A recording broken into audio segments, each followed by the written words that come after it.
Yeah, why, Chuck, I'm not sure why you might want to dox me here in the opening minutes of my live stream, but it's a terrible idea. But yes, I'm in New Jersey.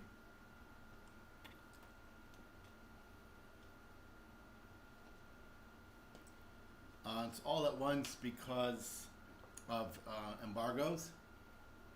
So embargoes keep us from creating content until a certain date. And the K2 Plus embargo ended on the 25th. So here I am.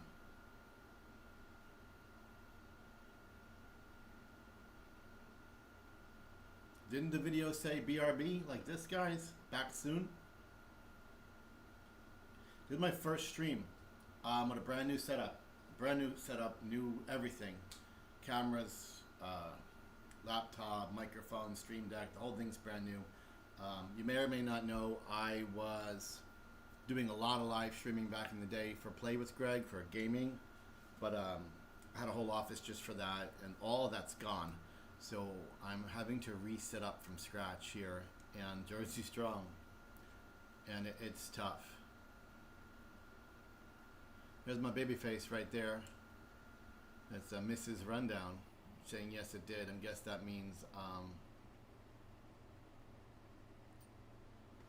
it said BRB. So this is a lot of work. I just set this all up from scratch. I got my fire camera, and I got my stream deck going on, right? Got my close camera, face camera. Getting all this set up was a pain.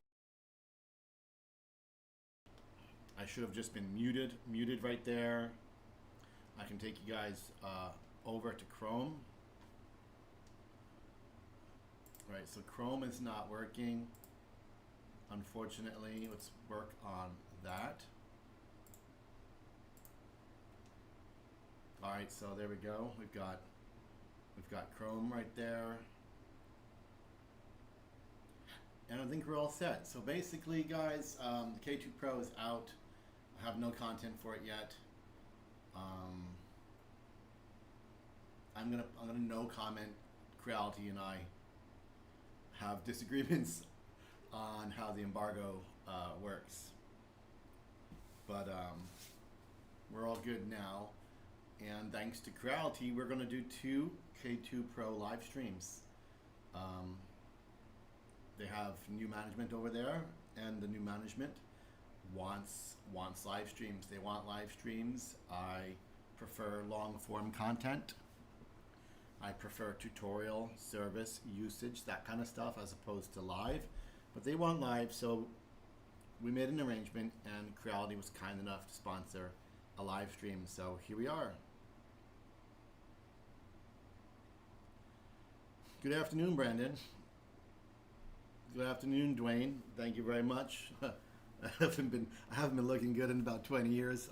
I am old, but what are you gonna do? What do you think? Do I wear the Creality hat or not the Creality hat? You guys want to see the 3D rundown hat? Hold on a second.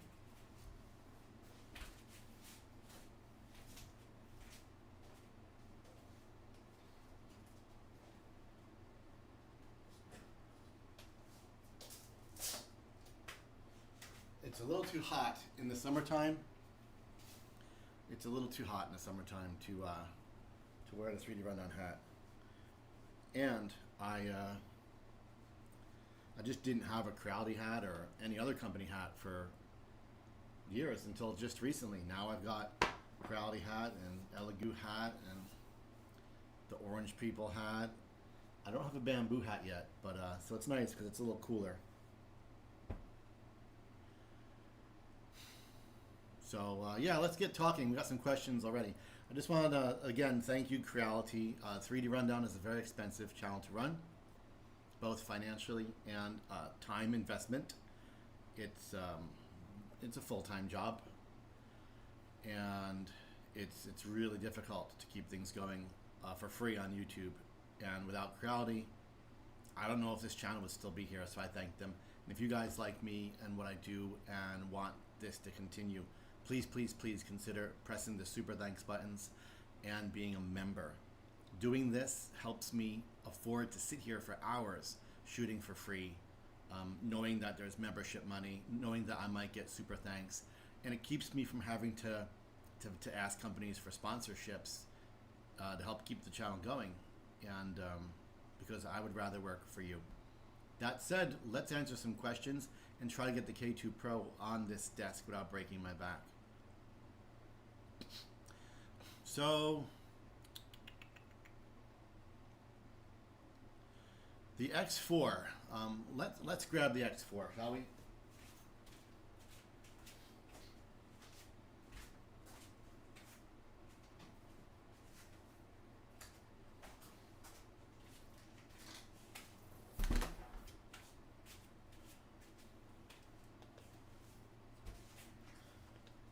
I'm gonna warn you guys, I'm a little quirky, and sometimes I just need to press that BRB button. It just turns all my cameras off at once to make sure nothing stupid ends up on camera, like me scratching my ass or something, because, you know, who needs that?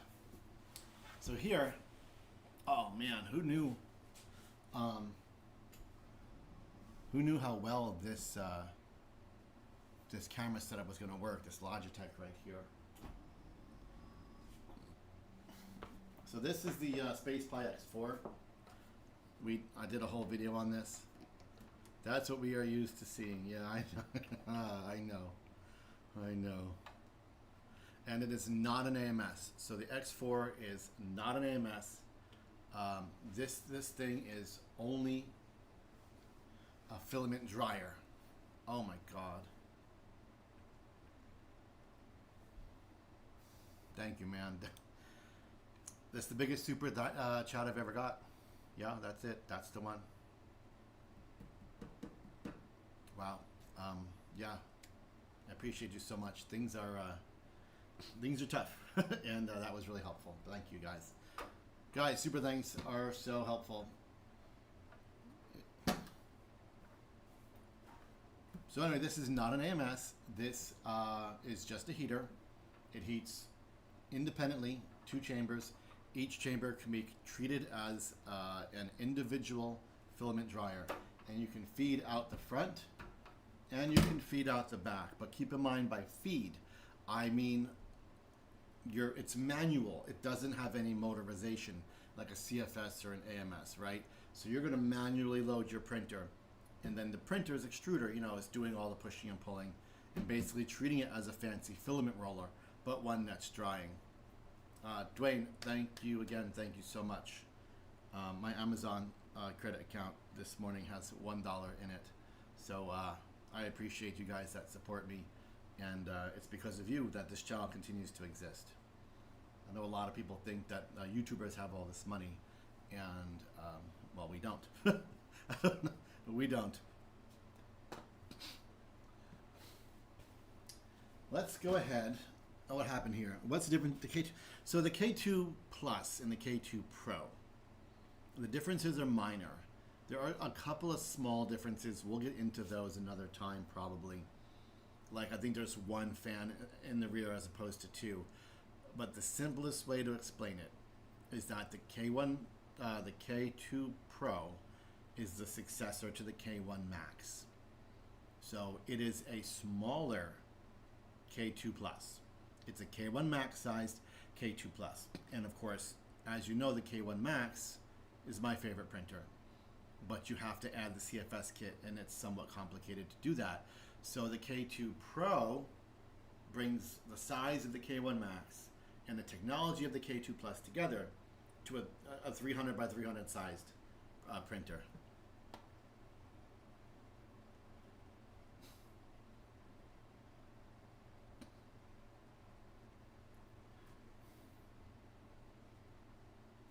So one thing that's interesting is I want to see the live stream on my own channel on the app here.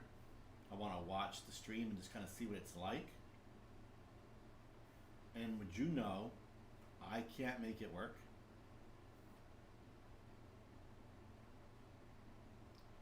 I have been unable to figure out how to see my own live stream using the YouTube app. It won't show up.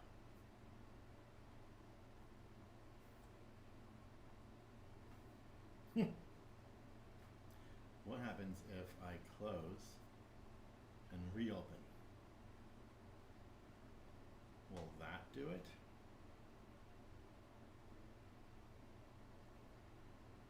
Playlists, your videos, live. No, no, it's not there.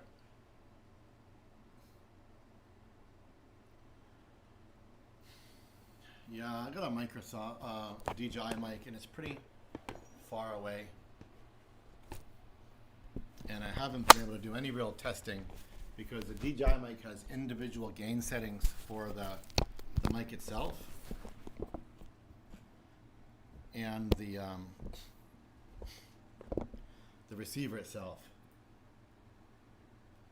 and I'm having an issue where for some reason I can't see my own live stream on my YouTube account. It's not showing up. So let's see here.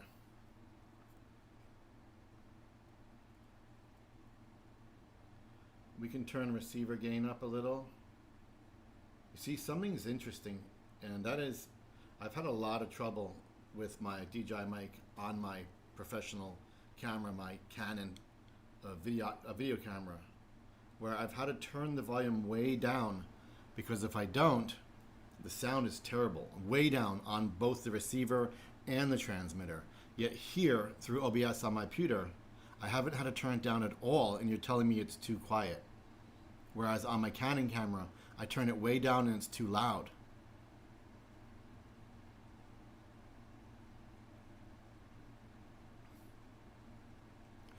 How you guys hear me now? Does it sound better, or do we need to go louder yet?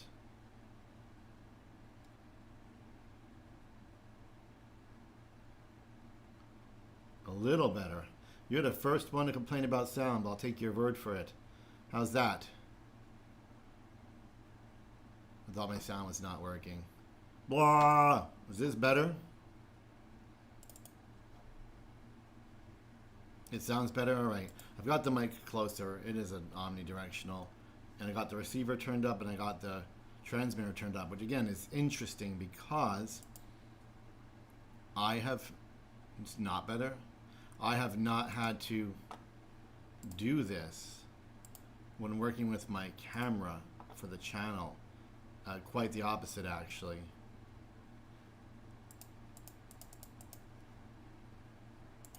Alright, so I just turned things up a bunch. You guys will let me know if I need to tinker more or if we're good.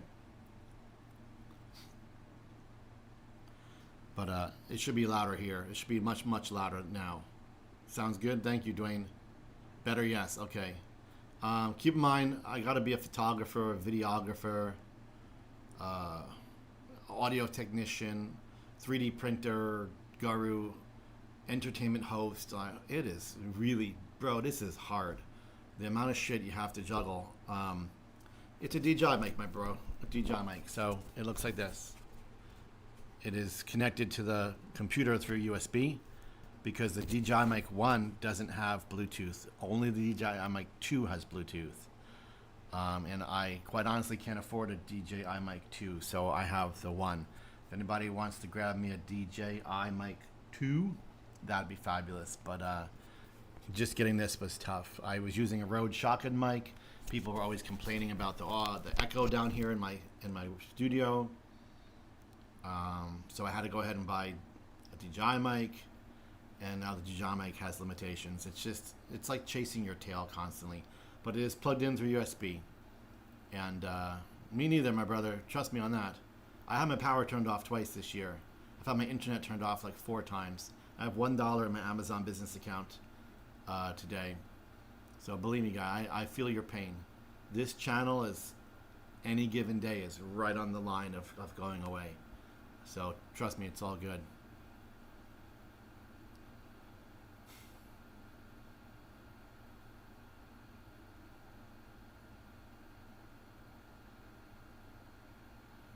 Yeah, I get complaints about the two. I just get complaints about volume all the time. I got complaints with my original mic. Got the Shotgun Rode, which is a high quality mic. Complaints about that. Now I have this mic, still complaints. I can't win. You guys all suck. It's that simple. How much is the 2? Yeah, I have an Amazon list. I don't think that I have pasted it um, into my descriptions or anything like that, but I probably should. Let's have a look, shall we?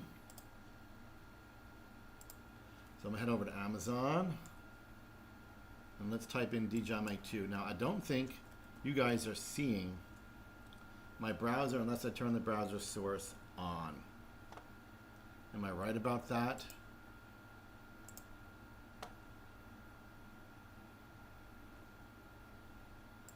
So I'm gonna turn Chrome on. There you go.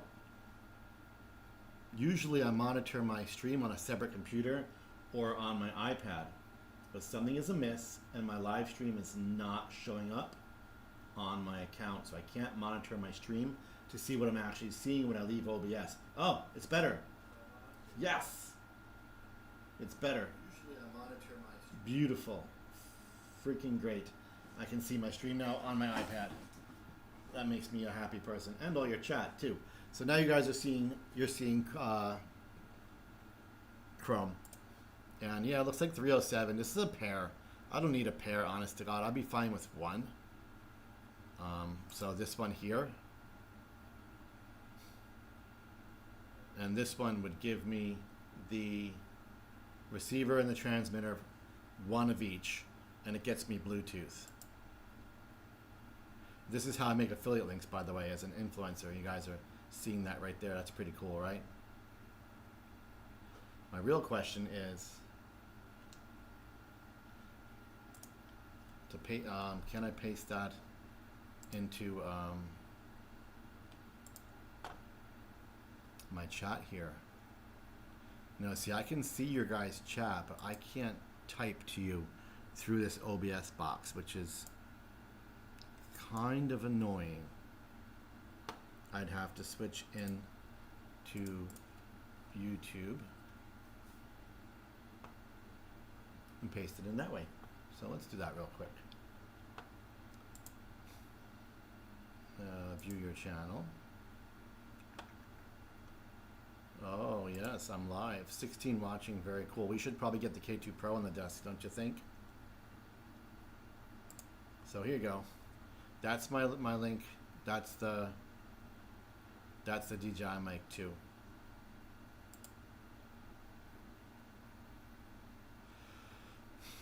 No, I'm straight OBS. Keep in mind I had to set this all up right now today, which was a lot of work. You gotta kind of add things in building blocks, right? Instant replays, things like that. I didn't go crazy, and I'm not a huge fan of JD Cap. I'm not a huge fan of. I have 2 hernias right now, and a mystery pain that no one can identify in my stomach. So yeah, I hear you about that. Random comment. So anyway, yeah. So today was like, let's get this technically working. 3 cameras, an audio source, Stream Deck, monitor, iPad, and of course lugging the H2D and other stuff off this desk. And if this works out, then we can start working about Restream. And what's interesting is back in the day, when I was doing game streaming all the time for Play with Greg, Restreaming, like multi-streaming, for example, to Twitch, which I am an affiliate on Twitch, Facebook, etc., was frowned upon and could get you shut down. So it sounds like that's kind of changed. Oh yeah, that's what I linked. I linked the mic page. I linked to the mic page. You want my like wish list type page. I'd probably need to update that. Let me have a quick peek. I don't want to scare anybody off by boring you to death poking around Amazon and stuff, but you know, the few percent that support the channel and are interested in this kind of thing is what keeps this alive for everyone. So I definitely take the time when someone's interested in supporting in that way.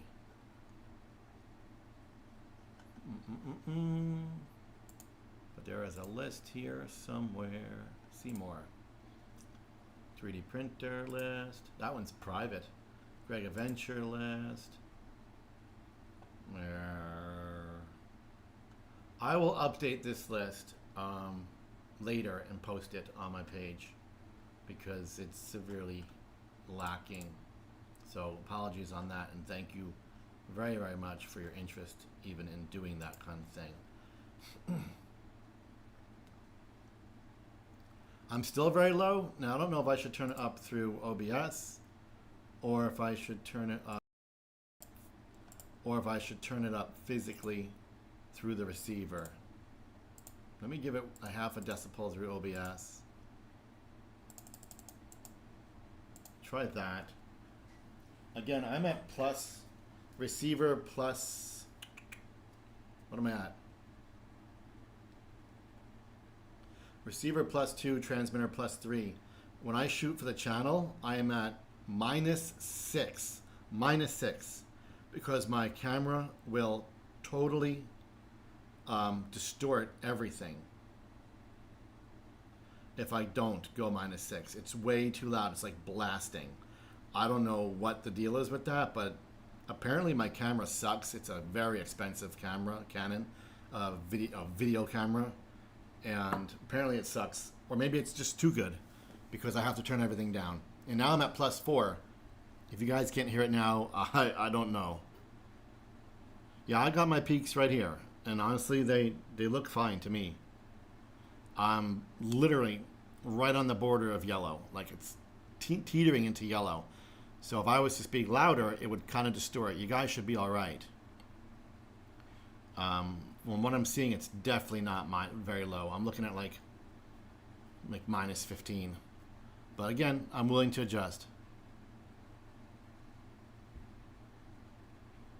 And I have to balance playing, you know, audio technician, video technician, you know, lighting and color technician, all that crap for sitting here talking and having content as opposed to all this technical garbage. But anyway, let's move along, shall we? It's a beautiful day and I'd rather be outside. I don't know about you guys.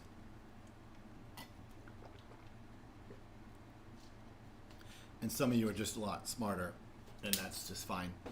Dwayne Crampton with the star next to his name. Shergol with the star next to his name. Thank you very much. Star next to your name is super important, guys. It's super important. So, over here,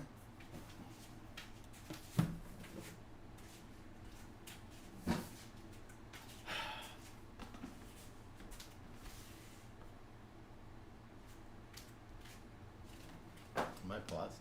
Oh, no, I'm not paused. I'm good. Is the K2 Pro. It's on my floor. And I'm going to use my FlexiSpot desk. Thank you, FlexiSpot. FlexiSpot is an absolute game changer, guys. I don't know what to tell you.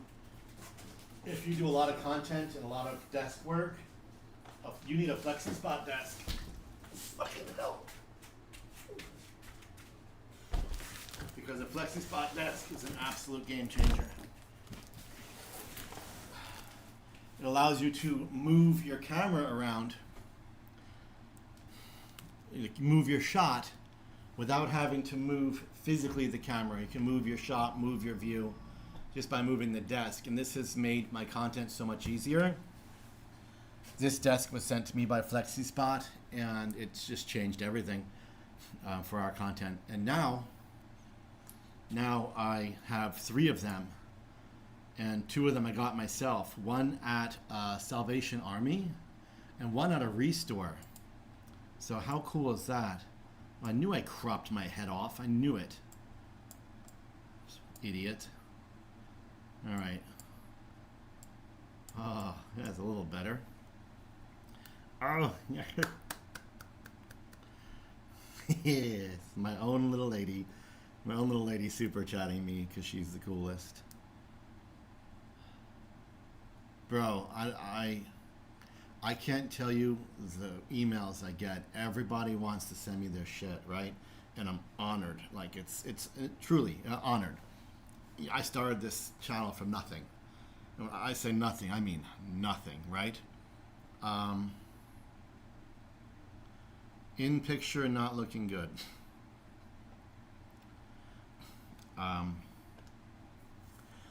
So I'm super honored, but a lot of times it's just they want to send me crap or junk or things that you guys, you're not going to want to see. Like, I just know you're not going to want to see it. And this was one of those things. I was like, you want to send me a desk? Now, believe me, I was using a folding table. I started this channel on a folding table. And then I moved up to a desk I found on the side of the road. You guys probably remember it. A little brown desk, side of the road. I was like, who am I? You know? Who am I to say no to this? Send me the desk. And it sat here for a while. I was like, what is this thing? It's bulky, it's heavy. Building, it's a pain in the ass. They want content. And I'm like, I don't know what kind of content to do with a desk that 3D printing people care about. And then I built it. And then I pushed the button, like, and I was like, holy shit, are you kidding me? Like, I used to have to move the camera 1,000 times a session. Now I move the desk. So yeah, putting this together and bragging about them and showing off their desk was a no-brainer. It changed everything. And now I got 2 down here and 1 upstairs in my print shop, and I'm dying for a 3rd. I actually have a company that makes really expensive desks that wants to send me one for my studio editing setup. And they've been waiting weeks to hear back from me because I just don't know if I have the time, unfortunately. I want the desk, but if I don't do my part and create content with it, then I've done them a disservice. And some companies are really pushy, so we'll see. But FlexiSpot is a game changer. The moment I pushed the button, it was that holy shit moment. Like, wow, like this is it, guys. And this is a heavy printer, man.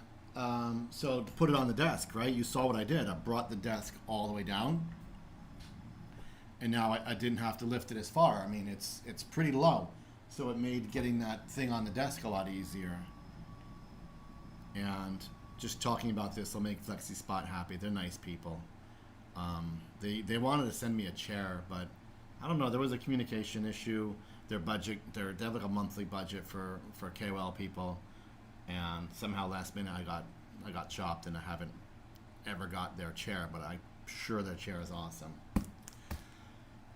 What do you think? Do we chat? I have to do 2 live streams for the K2 Pro. Length detail is up to me. That's how I work. Do we get this thing out of the box like right now in front of you guys? Do we do that? It goes low, Cap. It goes low. Good afternoon, George. It's an honor and pleasure to have you. All of you. I've heard good things about FlexiSpot. Game changer. That's all. Yeah, I mean, the quality of this desk is unbelievable. So how is our sound? Are we good? Everybody's happy? I mean, there's always going to be someone who complains, and sometimes it's the smartest one in the room who just knows they can do better. But do we have a good balance of quality right now? Are we acceptable? Give me a yes. Give me a super chat.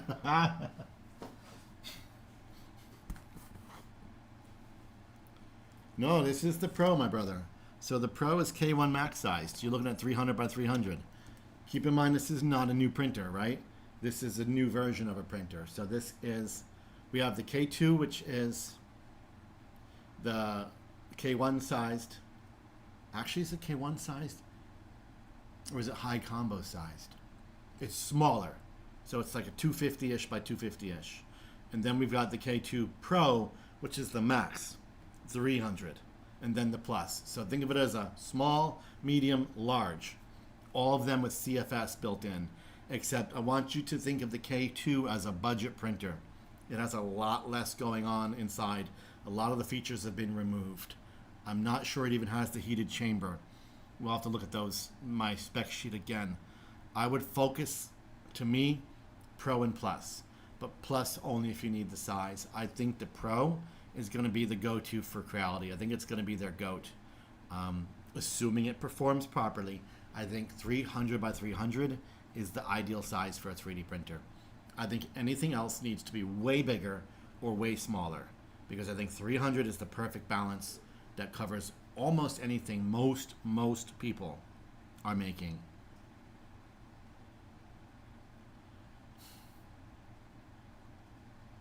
Nice and clear. Thank you.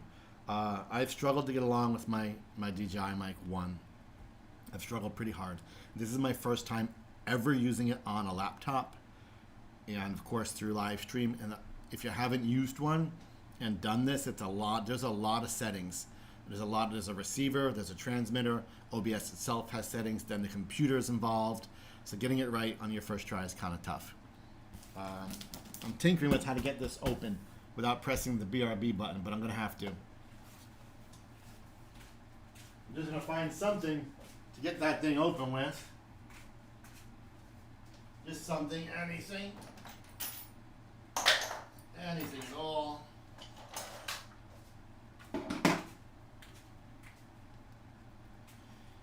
I got a deburring tool. They taped the crud out of this box. It's a little excessive if you ask me.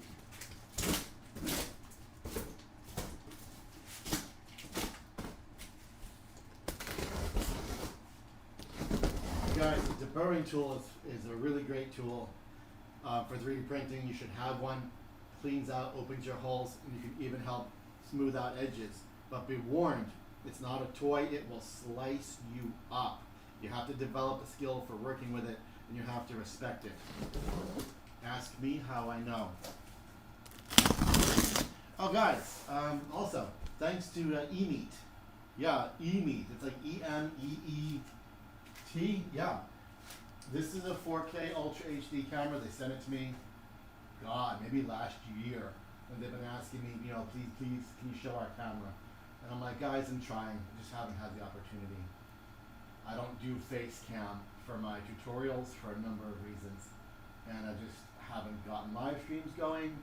So my apologies, eMeet, your camera is freaking awesome, by the way. I thought it was like a no-name brand, but the picture quality, the wide angle, the 4K, and this.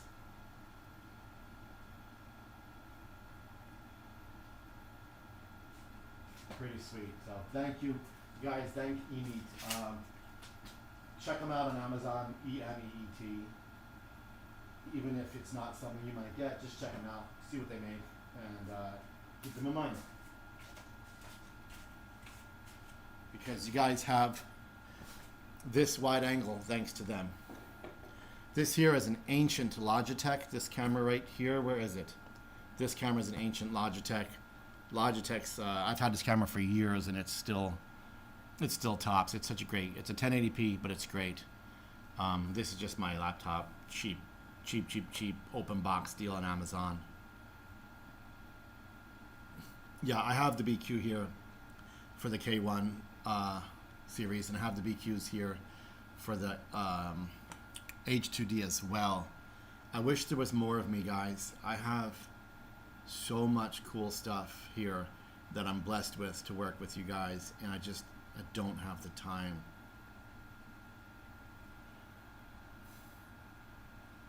Do you? Yeah.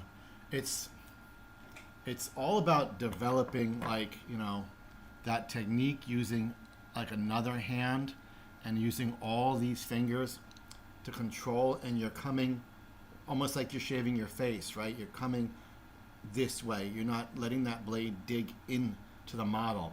You're letting that blade come sideways, and you're giving it almost like an upward motion, just skimming along that top. And what happens is you'll start to develop a feel, because once that blade gets the angle it likes, it'll shave as opposed to dig or cut. It'll shave, and that's what you want.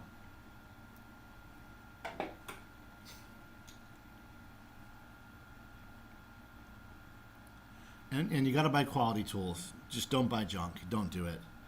You know, buy quality tools. You can get one like this at a dollar store, or you can get this one. It's like $9. But this one opens and closes every time it's supposed to, and this one's tip doesn't bend when you take something off, right? So get quality tools, and you'll have a quality experience.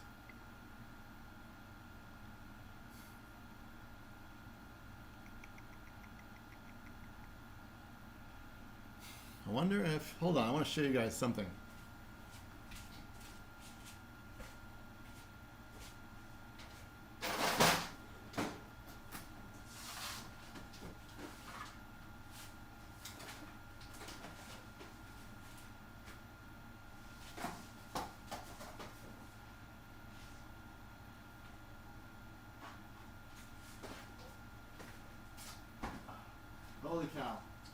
Holy cow. I don't think it's here though. Is it here? It might be here. It might be here.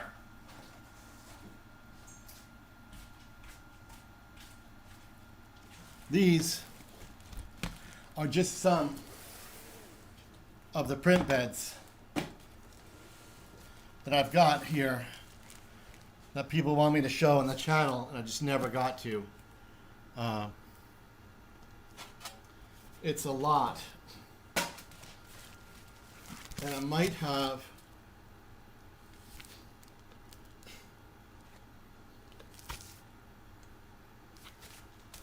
that glacier bed somewhere. These are cool. Check this out. I don't know if you can see, my lights are pretty bright, but it's that kind. And on the other side, it's just textured. These are all different. Like, this is a kind you can add to carbon fiber, and it gives it that new age metallic kind of look. So these patterns get printed onto the bed. And this is a company called Houndstooth. I'll tell you guys, there are companies you never heard of that make good stuff.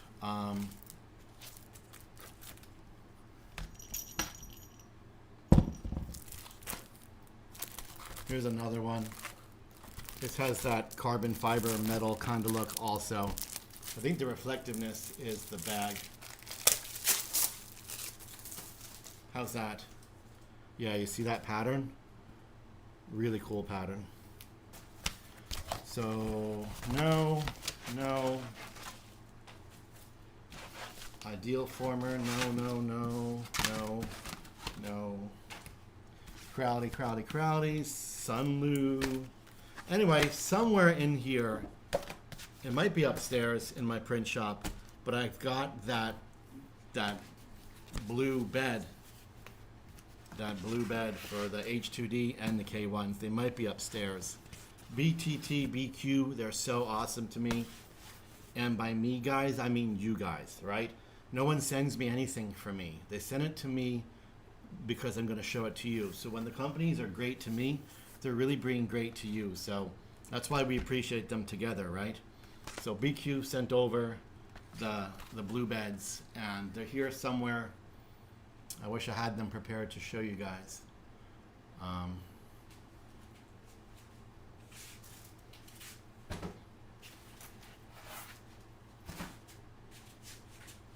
do have, I can't show you that. No, I can't show you that. Is it here? What is this? What is this?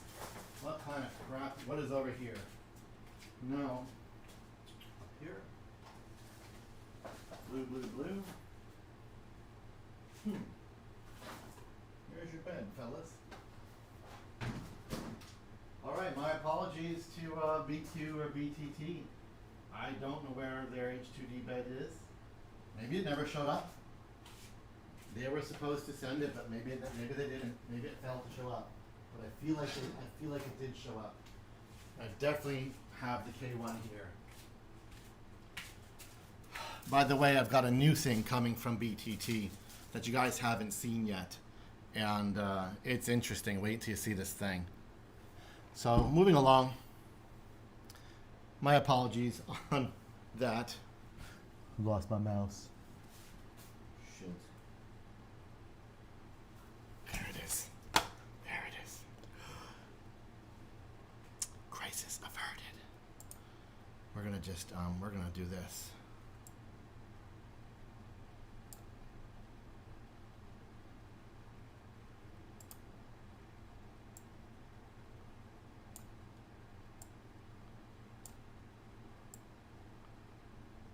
Ooh. Cool. What do you think? Better? Yeah, I think so.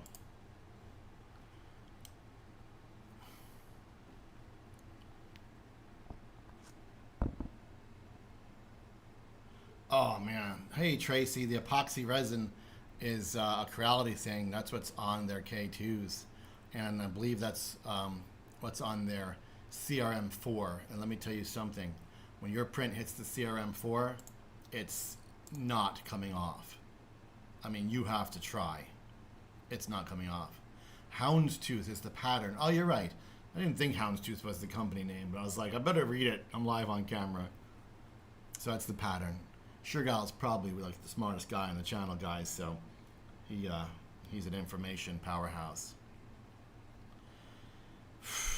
Yeah, I had a lot of trouble with Solian while testing on my K2, and I will not put it on my K2 again. That's the epoxy bed. But I'll tell you what, if you watch my short yesterday on the dinosaur I'm making through Solian, on the Ender 3 V3 Plus with the textured bed, pops right off. I mean, big, fat, giant print, right off. So it does have a lot to do with the bed you're working with. Sometimes a tool is not bad, right? And let's face it, filament's a tool. Sometimes it's not necessarily bad, but it has certain requirements to be good, right?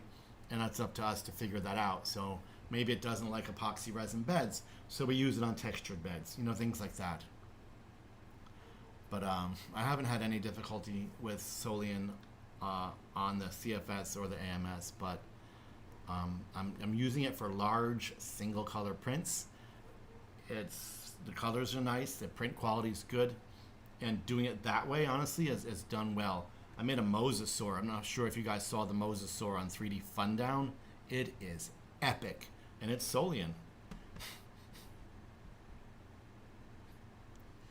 That sucks.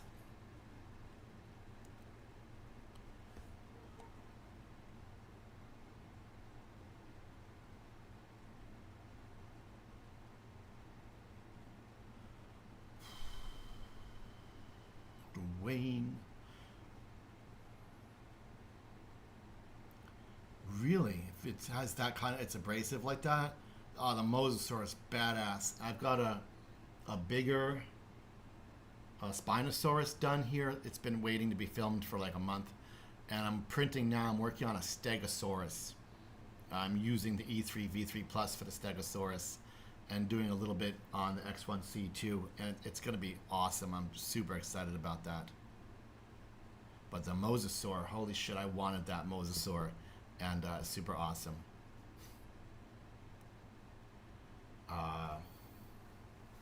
Yeah, where are my hats? So this is the K2 Pro box. You've got these tabs, right, in the box. They're annoying as hell, and you're supposed to squeeze them and remove them. I love, some people get so mad that I throw stuff around and whatnot, and I'm like, and then other people tell me I'm boring. Like, so what do you want? If I have fun, you know, I'm a douchebag. If I'm boring, I'm a douchebag. So maybe you're just a douchebag. You know what I'm saying?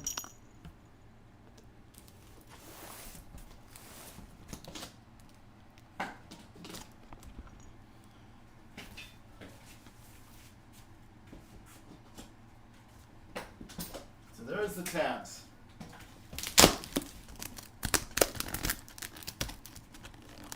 Throw it off. Yeah, that's what I'm thinking. I'm gonna throw it all because you guys have probably noticed I have very few fucks to give. I really do. I've been alive too long, and when these a-holes show up on my channel, they picked the wrong guy to talk shit to.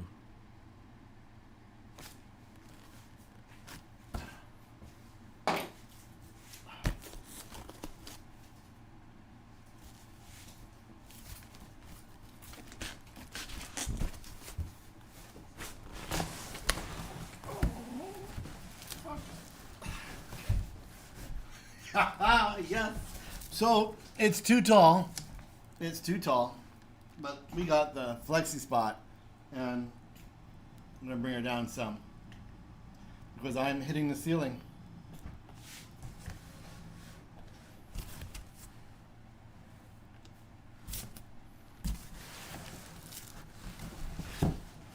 I'm still hitting the ceiling.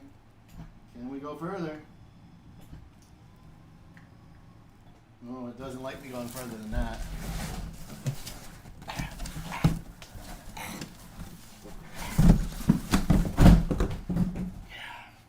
By the way, the tripod I'm using for this, I got for Let me check. $9.99 at Goodwill last week. The tripod this webcam is on. So I go thrifting a lot for you guys, and I work hard thrifting to find, toys to help the channel be better.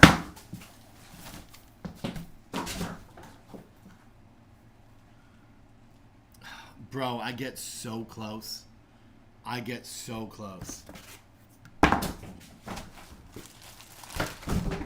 You just need the shot. Look at this packing. So when it comes to packing, I really don't want to hear it. Creality is the boss when it comes to packing. Nobody's better. Bamboo, for example, I don't want to name drop. I should take that back. I should. But their accessory packing is not great, right? Creality accessory packing is absolutely tops. Both of them have done pretty well with their printer packing, but Creality is just batshit crazy when it comes to packing, and things still break, and people still blame it on them.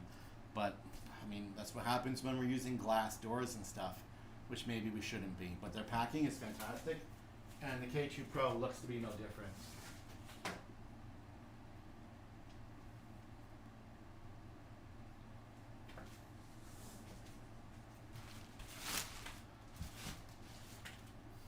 I'm a fill.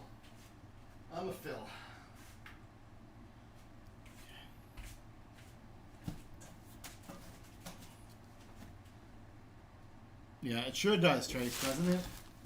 So you guys that don't have stars next to your name, consider adding stars next to your name. Adding stars next to your name is very, very helpful, because it allows me to work for you instead of Creality. So this here, on the back of the printer, it was taped, right? This is the cover was actually taped. We've got a manual. I'm not used to having all this stuff on my desk. I had the mic moved somewhere else, but you guys bitched and complained about my sound, so now it's closer.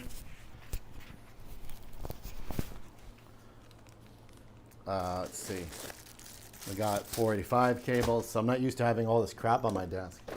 We got a spool of filament. What is it? Oh man, guys, just what I wanted. It's hyper white. See, I looked at the camera and it looked like it was facing straight, but it's not.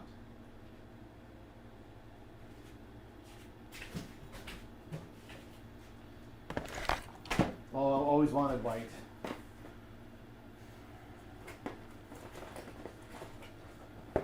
So I've got a toolbox here, and this is disappointing, right? Because do you guys remember? Let's have a look at the K2 Pro's toolbox. I'm pretty sure it's sitting over here. Yep, there it is. K2 Pro, K2 Plus.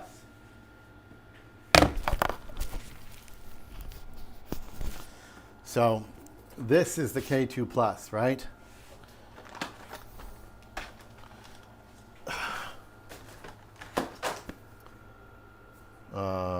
Far face. This is the K2 Plus. It came with this case. The tools aren't in it anymore, but this is what it came with. And it's pretty nice.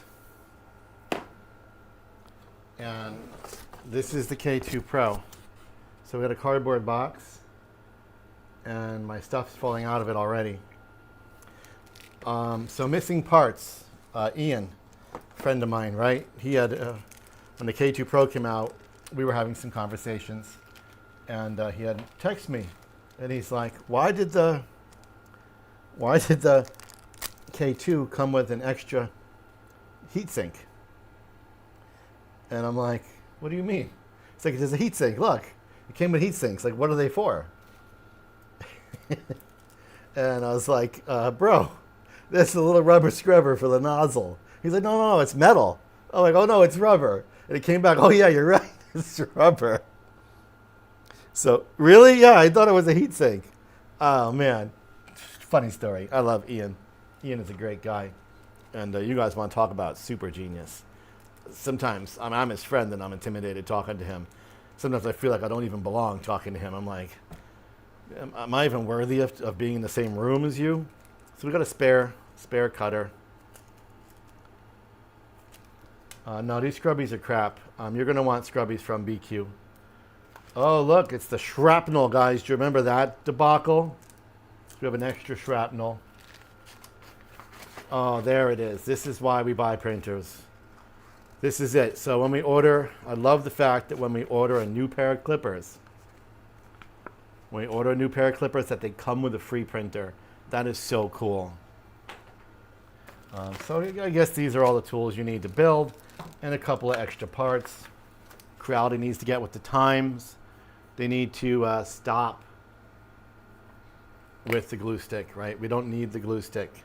There's only one thing we need, and that's bamboo liquid adhesive or BQ liquid adhesive.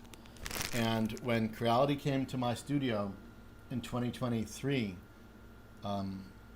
that was one thing I talked to them about. I said, I don't know what's in this stuff, but you need to figure it out and make your own. And unfortunately, they never did, and it's the only thing I use. But you know who did make their own? Do I have it over here? Do I have it? Here's the box. But do I have the actual bottle? Hold on, I'm going to show you guys. We are so off topic. I'm showing you guys all kinds of weird stuff. And I did not clean or organize my studio for this live stream at all. I just made this live stream setup work. And I went live because, because why not? Alright, so I don't have it. I'm gonna log off and it's gonna be right next to me, I promise you that. But I have the box.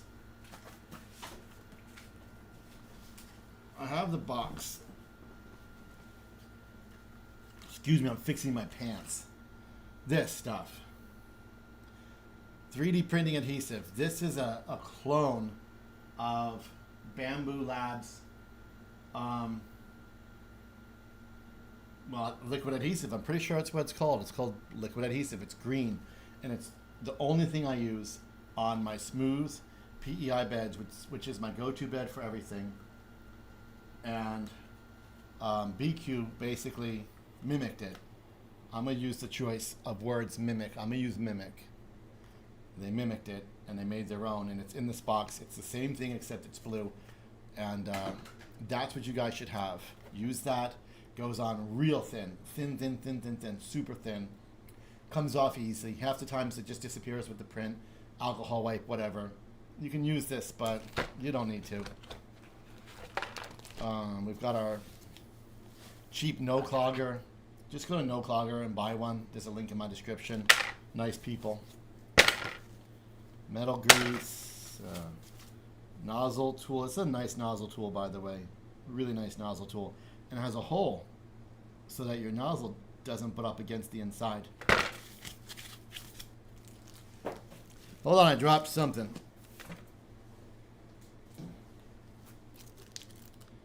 Thermal grease. So that's thermal grease. All right. Let's get this thing out of the box, shall we?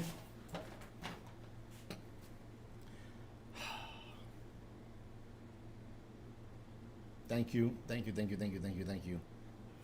Final. Thank you. I appreciate you so much. Your first super.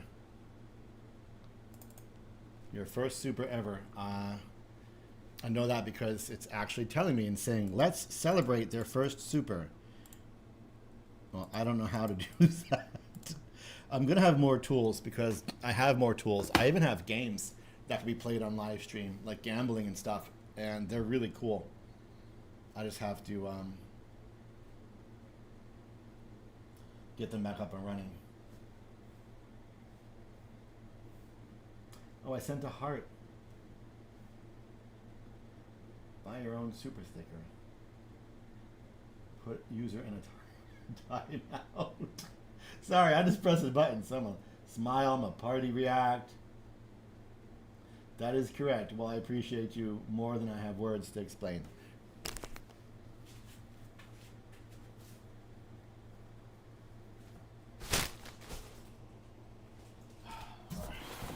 So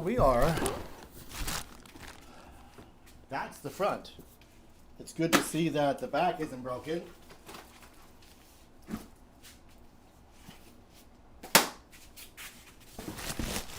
The door isn't broken, but look at all this tape.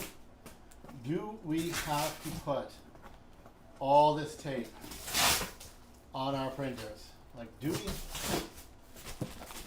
They all do it. They're all guilty. They're putting all this tape on their printers. And I just don't think they need to do it.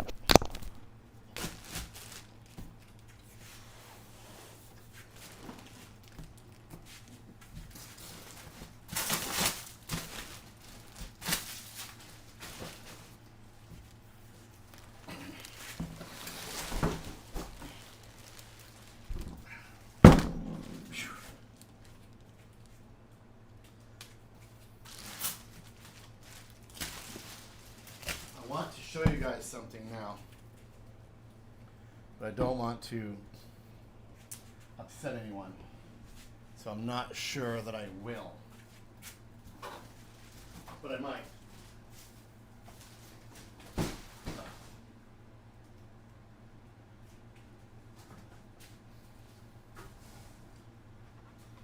So here's the, oh, you guys don't have the close screen on, do you? So I press the close button. Here is the K2 Pro, right? And you see how it's flat down here, right? It's kind of, there's nothing to grab. There's no handle. There's nothing to grab. I think the 3D printing industry as a whole needs to work on that. Shit.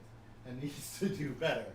They need to make handles, grips, a way to do something so that it's easier to pick the thing up and carry it.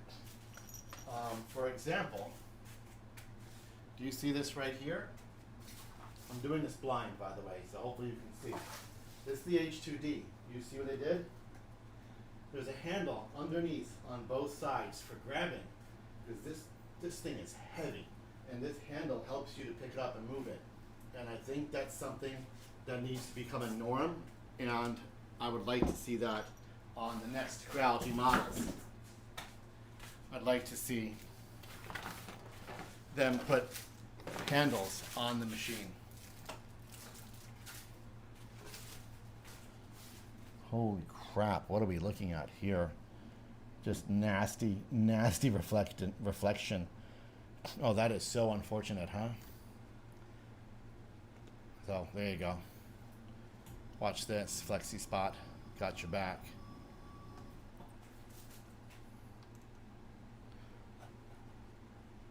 Is it possible there's been... Yeah, it's the same tape. Well, you know, the industry was there, right? Creality had rubber feet on the K1 and the K1 Max. And I'm trying to think, did the K2 Plus, someone tell me, did the K2 Plus come with them also? But the K1 and K1 Max had feet. They were like little cones. No, the K2 Pro didn't. They screwed on the Plus. They screwed on.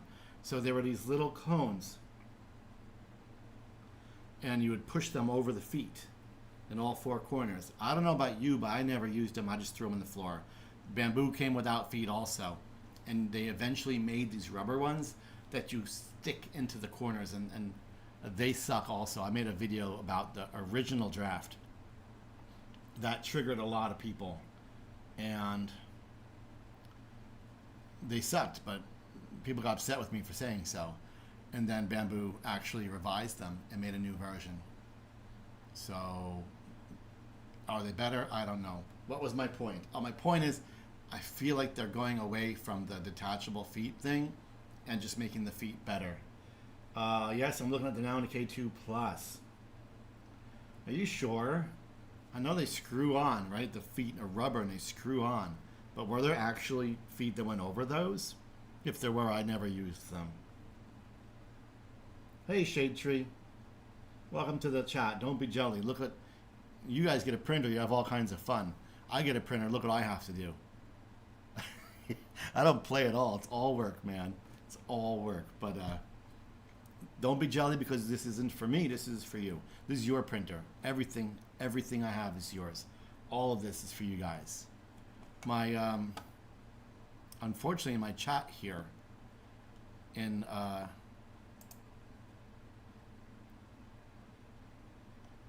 Streamlabs has stopped updating.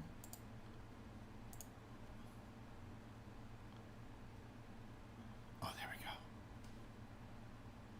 They're on the machine when I got them. I believe they're screwed in. I don't think they're removable.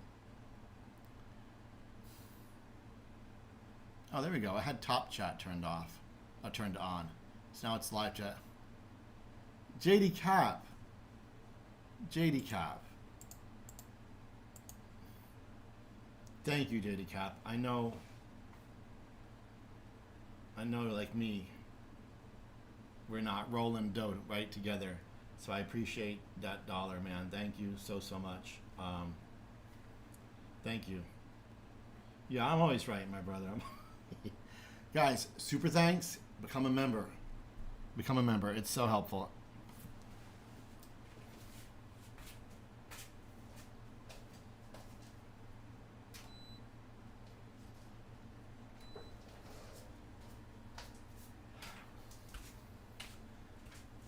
So what do we got? What do we have?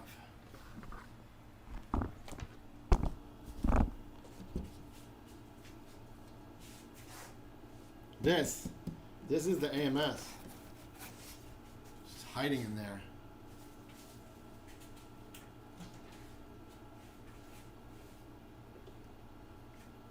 It's hiding inside the machine. Anycubic does this. Bamboo does this. They all do it. We've got the AMS inside the machine. Here we've got a buffer, power cable. I would like this to stop. This is the screen. I would like Creality to get away from making us install the screen. I would like the screen to be attached in the box. The past few machines that have shown up on my door, this is the spool holder. I don't want it. The past few I've had the screens built in, and Creality needs to go there. They need to go there. You gotta be careful with this because it's underneath the Bowden tube and the cable chain. Wow, that's terrible. Because someone would just yank this off and break the teeth on their coupler.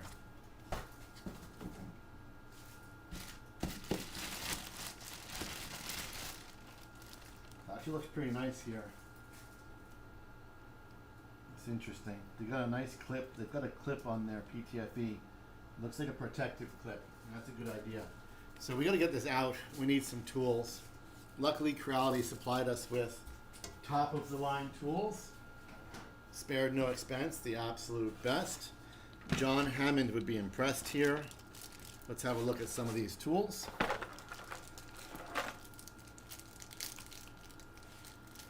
And get this AMS out of here. How do we do that? How do we do that? Right here? Yeah, God, I should use a real tool. Don't you guys think? The best part about doing these things and using real tools is I get to affiliate link them and hopefully you guys buy them. Even if you don't, if you just click on my Amazon link, you can buy dog food and I'll get credit. So you guys want to help the channel for free? Just enter Amazon using my affiliate link in my channel or anywhere I post it, and whatever you buy, I'll get credit as long as you enter the shop through my affiliate link. So it's a good way to help me for free. It's not a ton. It's very, very small percentage, but it does add up, and it is very helpful. And because I do not take money from 3D printer companies, it's a great way to help the channel survive. I know you guys probably can't see shit, right? But what are you gonna do? You can try crying about it. How's that? How are we doing there, right? So we've got these. These are actually physically screwed in to the base of the CFS. So the CFS and the K2s and the brackets that hold it in place for shipment were actually designed with each other in mind. So this gigantic bracket is going to screw into the CFS, and then we're going to have to remove the bracket itself from the body of the K2 Pro.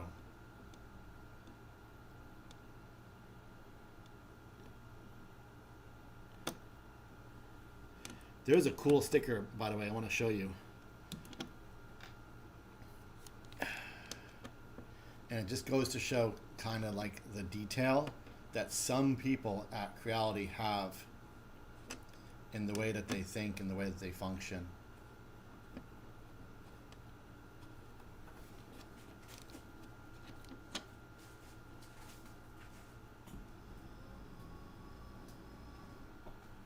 So I don't know if you guys can see it, but here at the bottom is a piece of foam, and it's one of the toughest parts to get off any printer that has foam on the bottom. And a lot of people are always trying to force and rip this foam out. But can you read this sticker? It says, please wait for the screen device to complete the self-check. Once the print platform automatically rises, you can remove the bottom foam. So it's telling you, leave the foam until you start the printer. When the print bed goes up, then you can get that foam out. And I think it's really great that they took the time to actually inform you of that, because a lot of people are just trying to yank it out. So we've got more screws, unfortunately, for this platform. Quite a few, there's 4 of them. And they're hard to reach, and it feels like the tool can barely turn inside that space. I can't see y'all's chat, I'm sorry, but I'll check back in a second. We're getting off all these ridiculous brackets so you guys can see the K2 Pro inside and we can have a closer look. There's one. I strongly suggest getting a small toolkit, a mini powered screwdriver, and using that. I will link one. Just a little guy, I'm talking like $10, and it'll help you so much.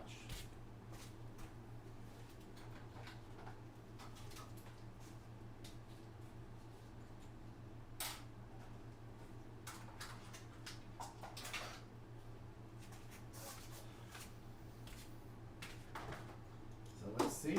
I'm gonna get mine out right now. See if I can get a better grip.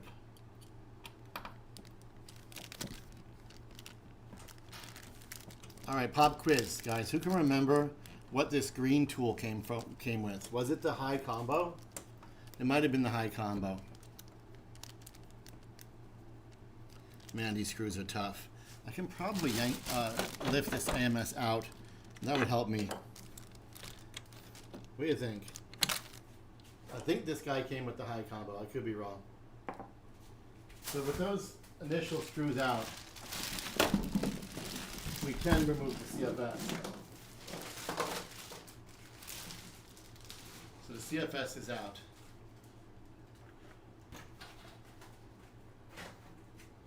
Thank God. The CFS is out.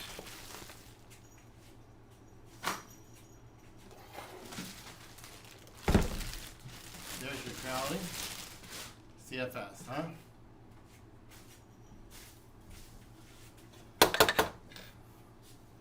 And now we're going to get these remaining screws out.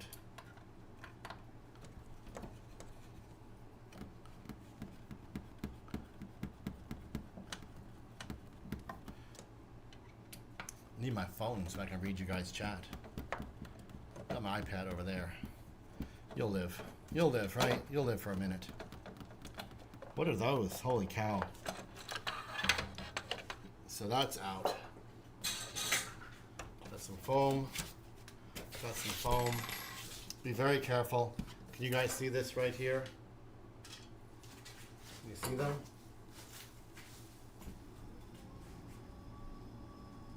JD Cap. JD Cap. Again, my app is not showing me the live chat because it sucks. Here we go.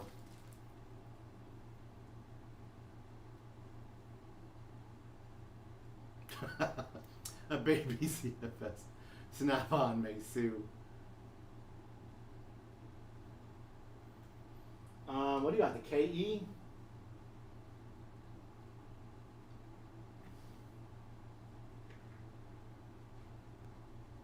There's nothing wrong with the KE. KE is a nice printer. So we have these guys.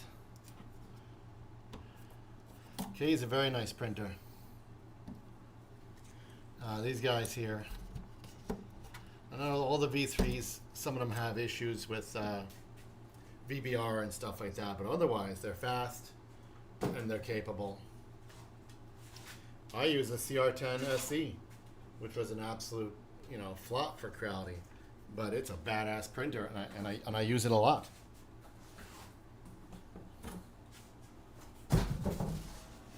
I think Creality should have skipped the KE and the SE. I think they should have went straight to the V3 and the V3 Plus. If they really wanted a budget printer, maybe they could have went SE, V3, V3 Plus. But I think the KE confused people, and I think the CR10 SE confused people. There was just way too many models, way too close together. And obviously the CR10 SE was a giant flop, but it's a great printer. However, you have to ask yourself, why does it exist when we already have the V3, the V3 Plus, the SE, the KE, all coming out in a very similar release window, right? So we got some screws to release the bed, and I'm curious because those screws are real loose. I'm not sure why they're so loose.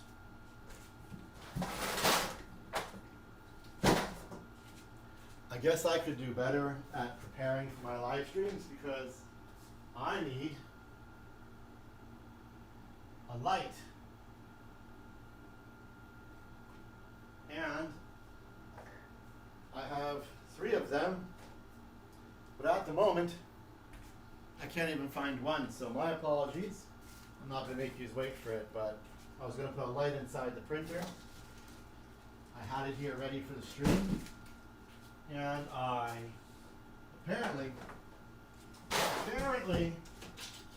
I lost it. So, bad on me. Boo me. Boo 3D Rundown, you suck. No, come on, I gotta find one, right? No. No, I can't find one. Oh, how about over here? How about over here? No? Anyway, whatever. You guys don't need to see. Who needs to see when you can listen to me, right? So this is what we're doing.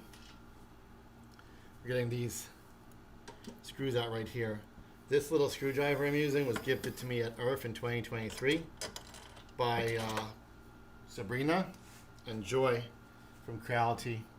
I ran the booth with them, and I thought I'd be running the booth with them other years, but that turned out not to be the case, didn't it?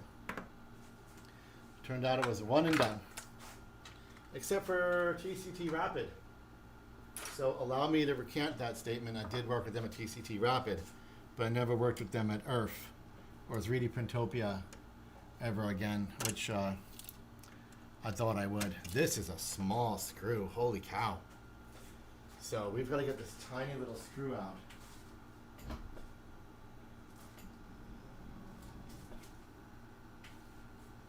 Where are you guys?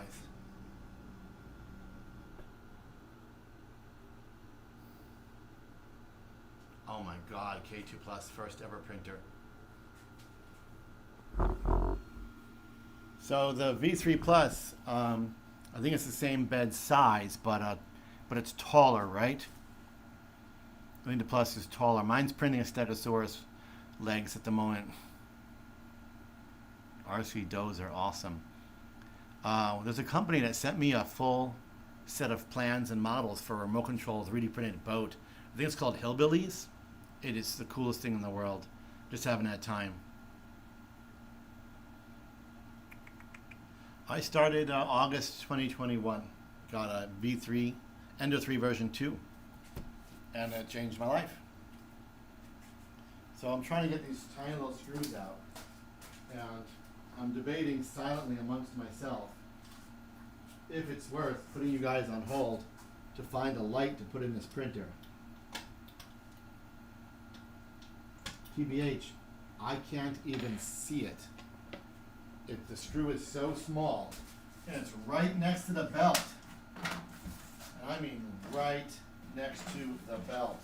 I don't know why they would want to design it this way, but it's right next to the belt. Where are the rest of my tools? Oh, they're right next to me because I'm that smart. So here we go. Oh my God, it's under the belt.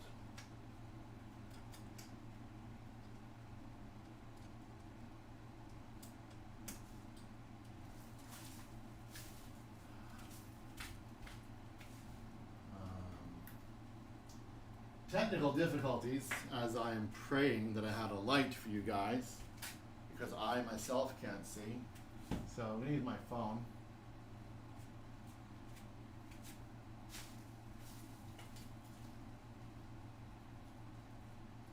We're trying to get this tiny little microscopic screw out that's under the belt, holding the CFS block in place. It was holding the CFS in place. Can't do it. Cannot do it. Can't do that either.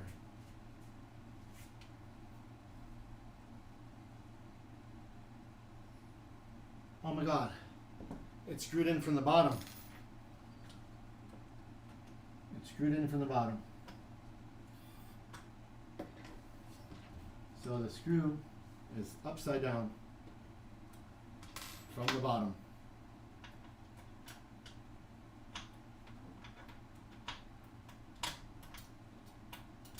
That don't fit. Creality, do any of your own tools fit?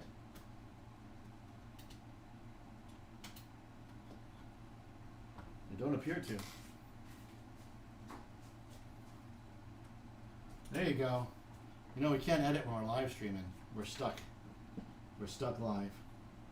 You know, when I shoot these tutorials for you guys, I'm learning all this as we go. It's not like I get 2 printers, right? It's not like I get to have experience and then shoot it. I have to do it all the first time, and I have to be perfect.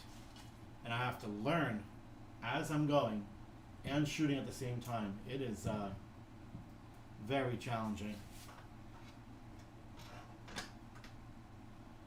So here we go. All right. The K2 Pro is almost born. Almost born. Not quite. There it is. Nice. What you should do is you should drop the bracket directly on to the K2 Pro. That's what you guys should do.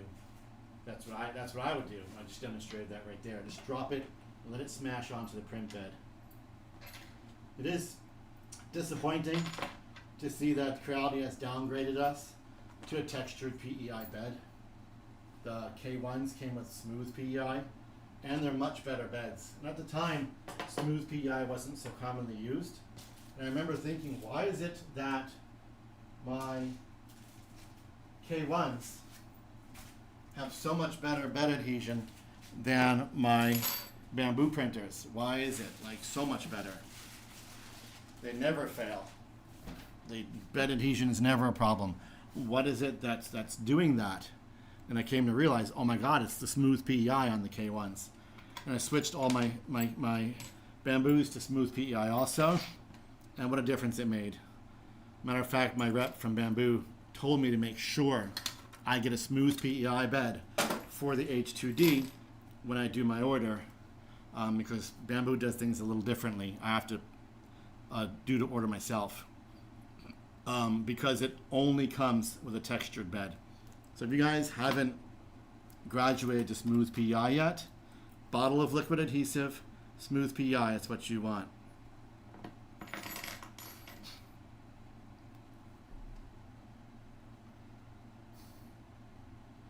Yeah, doing YouTube's a lot of work. It's tough. And it turns everything into work. Like every single thing I do with 3D printing is work. It's never just fun, right? And it can be overwhelming.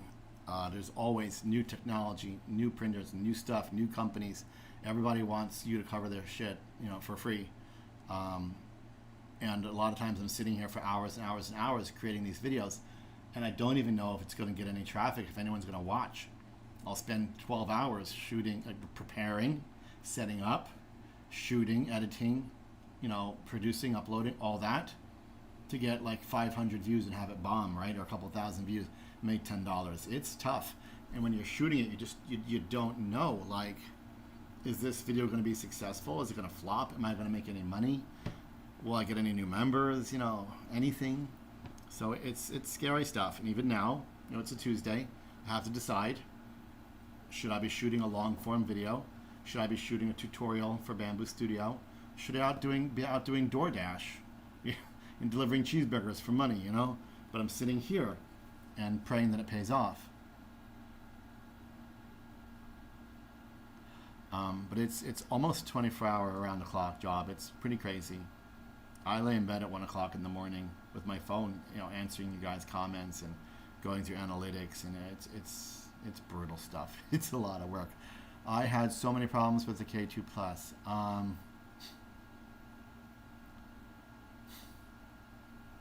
Is this a freebie or a purchase? I don't buy 3D printer stuff, and there's no such thing as a freebie. You work for money. I work for printers, and I do that work in hopes of making money.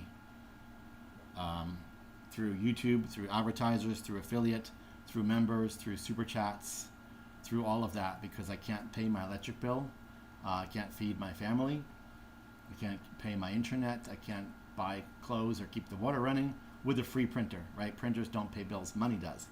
And every machine that comes into this house comes with the expectation that I make content for it and with it. And it's pretty serious. Someone sends you an $800 machine, they expect you to do something with it. At the same time, if you were to hire an advertising agency, right, and say, make a commercial for this printer, and then give them the printer, you're not like, well, here's the printer, so you've been paid. Make me my advertising, right? No, the printer is required for the advertising. The printer is required for my content. Getting paid is separate, right? The work, the printer is not payment. That's required for the job. The pay is separate. So, yeah, freebie, no. This is an exchange for work. And a lot of times I don't need it. Like, I don't need this printer. I have 45 printers. But for this channel, for you guys, and to keep everybody happy, I have to do this. So here we are. Yeah, I have a lot to say on that topic. My apologies. But, yeah, freebie's not the word. The reflection is so bad, I don't know if I can take this label off, if the reflection will get better, but I don't think so. All it will do is risk my printer to being, oh, wow, it's so much better to being, look at that, to being scratched. Thank you, and I appreciate you too, because it's a team effort, right? If you're not here, and the views and traffic aren't here, none of this happens. So it's like this three-way give and take between everybody, right? It's this ball that we all keep rolling. And Creality feeds the machine. Here's a printer. I feed the machine. Here's my content. You feed the machine. Super chat, membership, comments, likes, shares, and and then YouTube puts advertisements on it that you guys see, and then those advertisers pay. And you guys sometimes think those advertisers are the enemy. You think ads are bad, but they're not. Every time you see an ad, that company chose to support me personally, my channel, to spend money to put an ad on my channel to support my channel. So advertisers are an ally, right? And that's the machine that keeps this all going.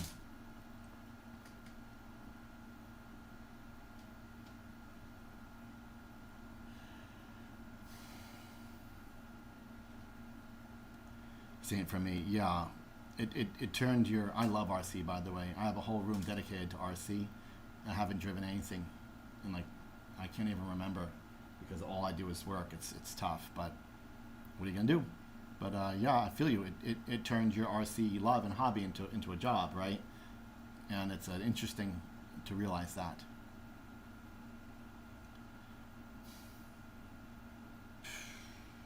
How do I decide? I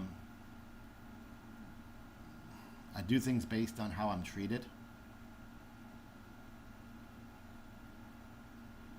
I do think you guys are the reason I enjoy it.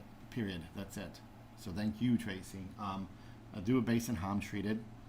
I'll obviously am more willing to commit and do work for a company that treats me well, and I'm more willing to support a company and to promote it to you guys because I'm a KOL, right? That's what they call me. So Creality calls us a KOL. Yeah, you would. I have a whole room dedicated to RC. It's beautiful, but I have no like in-person friends and no free time, so I don't get to use any of it. It kind of sucks, but I'd like to. But yeah, I'll show you. Sure. I just noticed Shade Tree RC. Why don't we get together? Why don't we do a collaboration? Why don't we race boats, motorcycles, cars, trucks, drones, whatever? I got it all. Let's do that.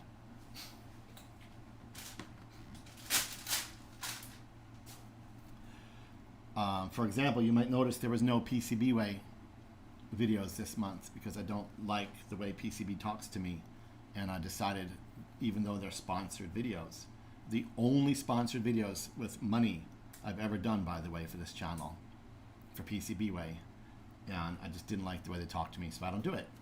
So there's that, and then the product has to work. If the printer sucks, right?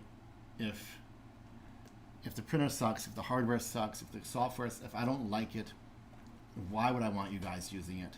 So if it stinks, I don't like to do negative content, right? You won't hear me. That's why I don't do reviews. I don't do reviews. But in a way I do reviews. If you see me covering something a lot, it probably means I like it. If you don't see it on my channel, probably means I don't like it, right? Because I'm not going to work with something that's shit. If I can make tutorials and content like that to help you guys who do own it do better with it, I will. But if it's absolute garbage, I want it out of sight because I don't want anybody buying it. So there's a lot that goes into what I think about what I do and how I do it. And of course I have to try to cover things that have a chance at getting good traffic, good feedback, good views, good likes, good shares, and that might be useful for my courses: 3D Rundown, Creality Rundown, Bamboo Rundown, Cura Rundown, things that are useful for my people on there. So there's a lot that goes on. Oh my God, Tracy, oh my God, I have no word for the improvements Creality has made in their software. There was a time that I would never tell you to use Creality's software. And I was one of the first people into Creality Cloud using the Creality box, the box you attach to like the CR10s and the early Enders to use Creality Cloud. And even though I was pretty good at using it and I liked it, I had a hard time recommending it. And then Creality Print was just absolutely shit. And then Creality Print 5 came out, based on Orca, Bamboo Studio, all that. And they're all based on each other, right? We know that, right? And that came out. And, Creality Slicer is absolute garbage. And it was pretty decent. And I made some tutorials, and they performed really well. But I still was like, I would use Bamboo Studio, which is what I always use for my K1s, Bamboo Studio. And then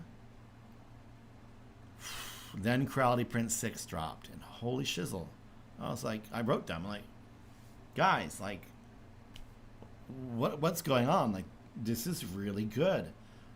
And it was, it wasn't perfect at first, but it was okay, that there were issues, there were bugs, and then I know Creality, they're not going to update it, right? It's just going to sit and rot.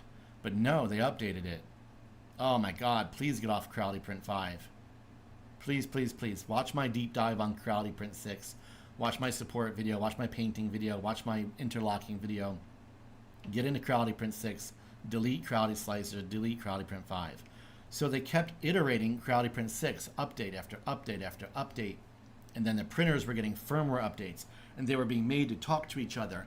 And this is the opposite of Creality that I knew back in 2022, 2023, where they'd put out an ender and never update the firmware. And you had to download like Gyres and Murshik, or however the hell you say it, and all these other third-party firmwares, or else your printer was a dinosaur. So those days died, and they died in a hurry. So there was a severe shift at Creality that caused that. And Creality Print 6 has become a slicer that you can confidently use. It still has growth. There's still things that can be ironed out. Like, sometimes your printer just decides it doesn't want to connect, right? It just all of a sudden doesn't want to connect to Creality Print. It doesn't see it. And then you turn it on, you turn it off, and whatever, and then all of a sudden it's back. So like, there's little things. But Creality Cloud has become really awesome. Creality Print has become really awesome. And you guys should be using it. That's another thing, man. Like, I kind of would rather be making more tutorials for you guys with Bamboo Studio, with Creality Print, whether it's Orca, whatever, slicers, and doing and using, getting the most out of your printer. I'd rather be doing tutorials like that instead of all the hardware all the time. It's frustrating how, like, every time I blink, there's a new printer. Creality puts out 10,000 printers a year at this point. Now Bamboo, I don't know what's going on. H2D, H2 Play, all of a sudden their printer releasing schedule is much, much quicker. And then there's Anycubic, there's all these companies with constant printers, and I don't want to spend every day unboxing a printer, building a printer, setting up a printer, covering a printer. Sometimes I just want to make, stuff. I want to make software tutorials, teach you guys how to print shit. Not just, hey, look at this fancy new toy all the time. So I'm working on trying to break away from that a bit.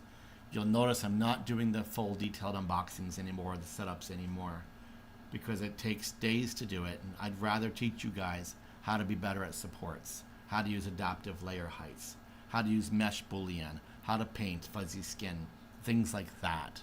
I'd rather do that. Yeah, me too, brother.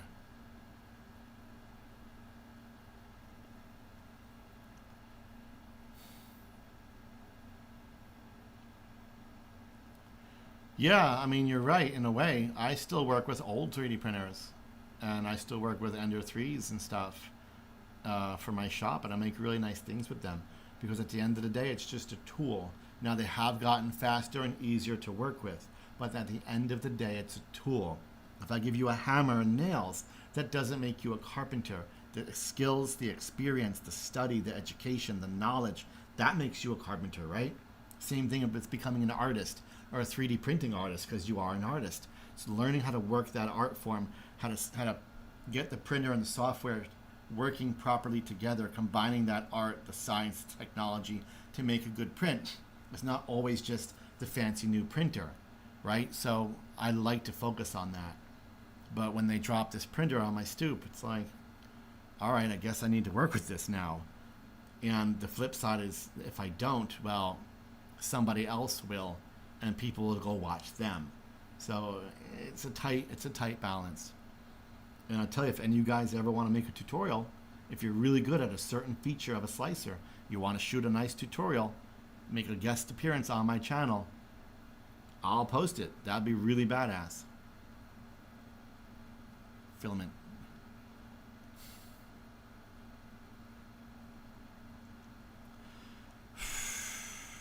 I've got, that's, I didn't want to get too off topic and bore you guys with drivel, because once I start talking, and I'm supposed to be K2 Pro, right? But I have support filaments here. I have dissolving filaments here. I even have soap filament here. Soap filament. Yes, sir. Creality Print 6. Soap filament. I would love to work with all these different filaments, the support filament, the dissolving filament, the soap filament, I have all kinds of different materials, different types of carbon fiber and whatnot. I have wood filaments. I have cosplay filament, which is a filament that's made to be easier to sand.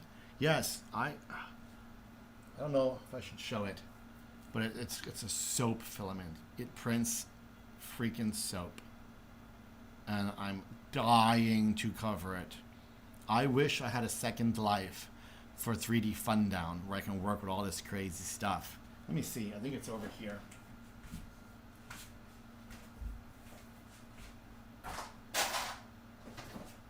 Oh, what we got? What we got? It is. Yeah, here it is.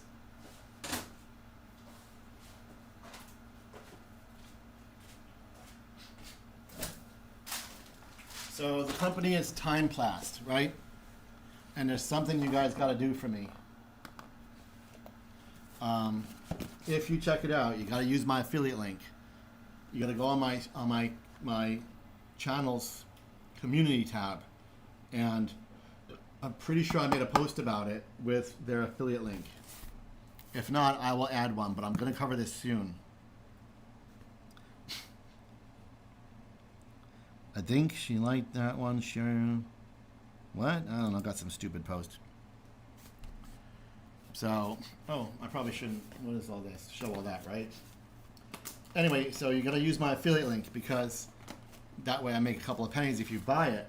But one thing a lot of people don't realize, it's not all about the money, right? It's not all about your favorite content creator getting, 5 cents if you buy a spool. It's about the company seeing statistically with analytics, right, that content creator is worth supporting. Seeing that people are watching your content, clicking on the link, and going to their product. So they know it's worth supporting me, for example, if they send me this, and they see people are clicking on the link and going to their website and looking at it. So it helps me gain more support from companies by proving that it's worth it to them to send me a product. So it's not only about the money, it's about letting that company know that you support me and you support them, and that it's worth it to send me products for the channel. That's another reason to use affiliate links other than just the dollars involved. So this is called Timeplast. Can you see what it says? Gen 4 soap. So it literally prints soap.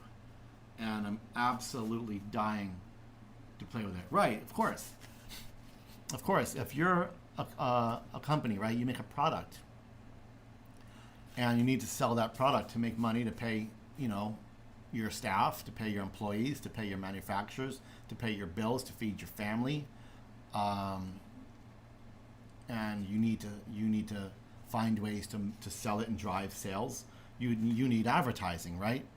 And one of the cool things about KOL, which stands for Key Opinion Leader, right, is that they can put this in the hands of a KOL for thousands and thousands and thousands of less dollars than like an advertising agency that a lot of small companies just can't afford.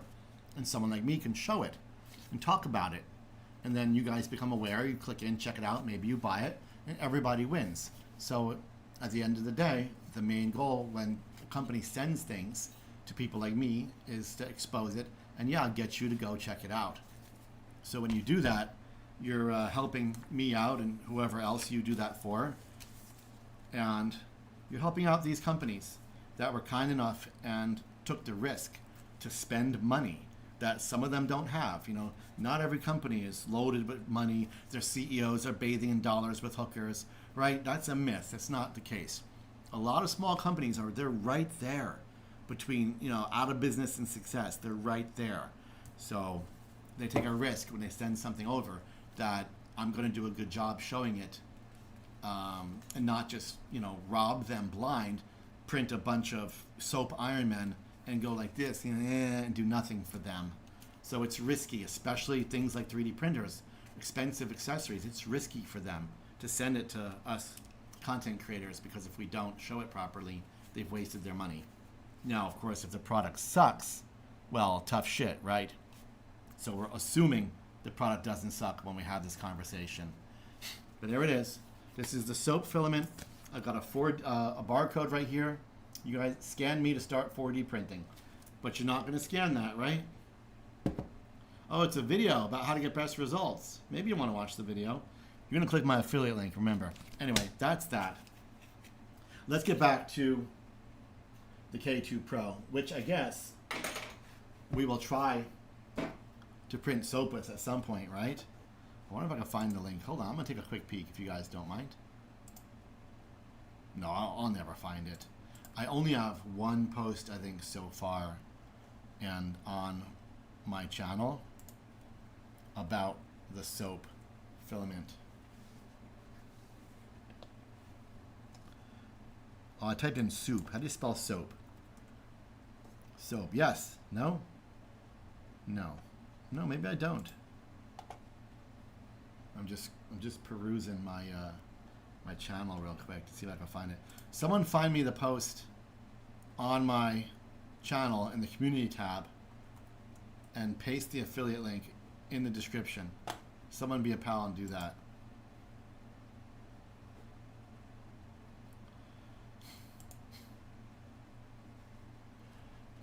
Chocolate cheese. So there is also, by the way, they have a filament called fire filament, and it's a filament that's meant to be burned. So you print with it, and when you're done printing with it, you literally set fire to it and you burn it. How crazy is that?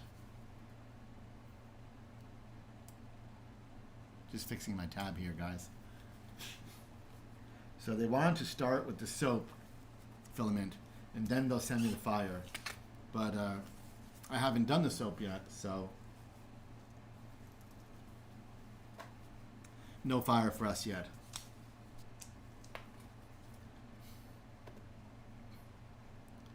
All right. Host? Nope. Nope. Let's have another peek at our K2 Pro, guys, shall we? I need a laptop that has like a monitor that rotates. All right, so here's the K2 Pro. We've taken the screws off. We've taken the screws off here and here. You'll notice no more screws in the back, and there's no lead screw in the back, right? Only lead screws here on the sides. No more in the back. We have a thing here that wants us to remove that sticker. So let's do that. Behind there, you're going to find the air filter. You guys give me one moment without just bailing on me. I'm going to attempt to find one of my many smaller studio lights that are missing right now, blending in, so I can put it in this printer. Hold on. Don't go away.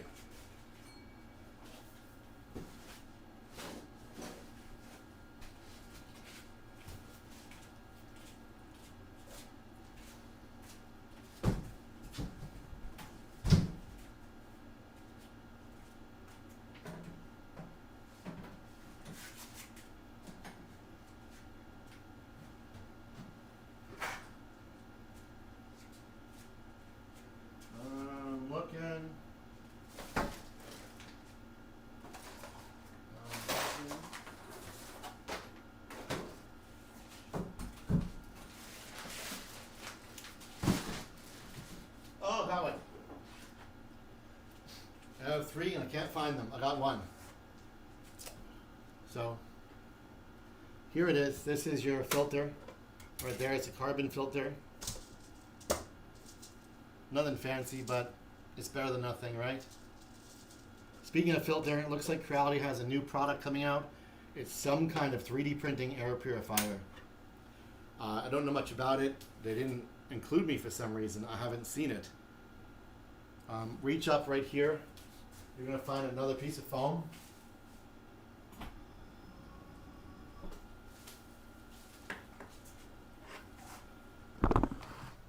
Another piece of foam right here.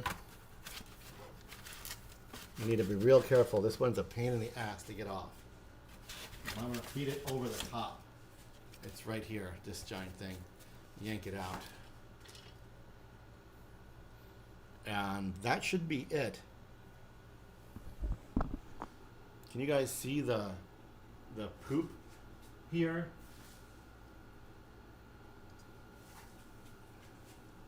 The poop container, the poop chute here. It's clear. I like that. It's clear. You can see through it.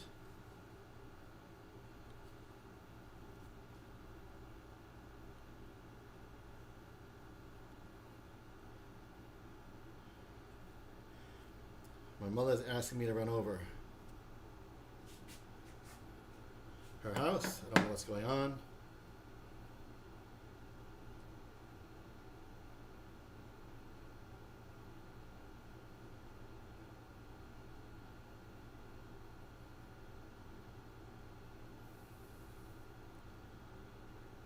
My mother's called me a whole bunch of times, guys.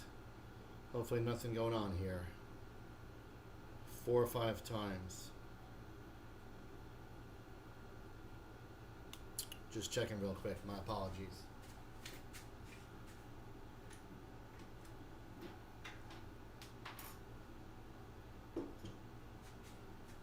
Well, I wait for her to tell me if I need to run over there if there's any kind of emergency. Let's look at inside the K2 Pro some more.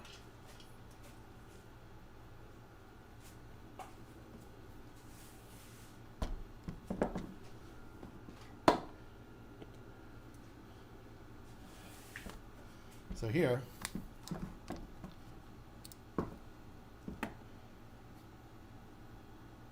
is your heater, right? This is the chamber heater.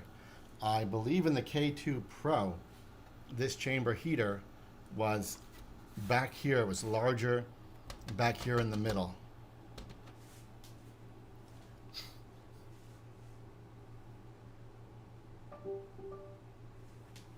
What was that?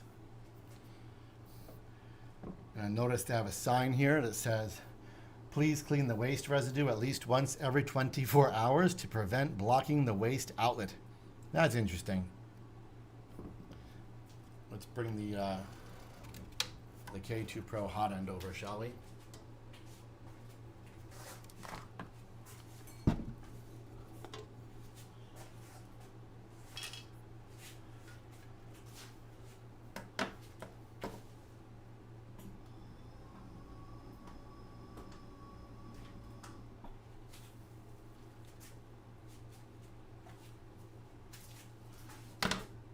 So here's the K2 Pro hot end. My favorite part about new hot ends is their covers just pop right off. Gone are the days of a million screws. You just take the cover, pop it on, and pop it off.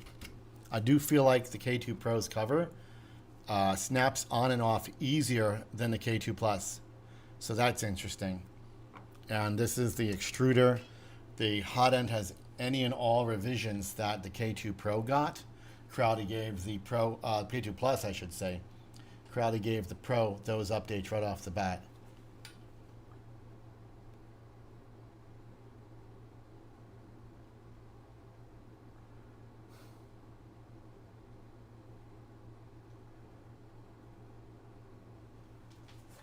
So yeah, I have yet to change a Bowden tube on an AMS. All of mine have thousands of hours. We'll see what happens with the CFS. I've seen people have them eaten up. I just, that's crazy to me. I don't feel like that should be a thing. I really, really, truly don't. But apparently it is. But yeah, so this is the newest Creality extruder.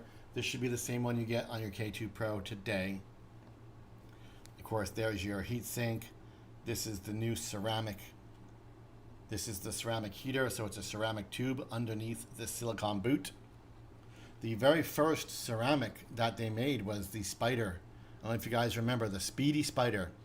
That was Creality's introduction to the ceramic heater.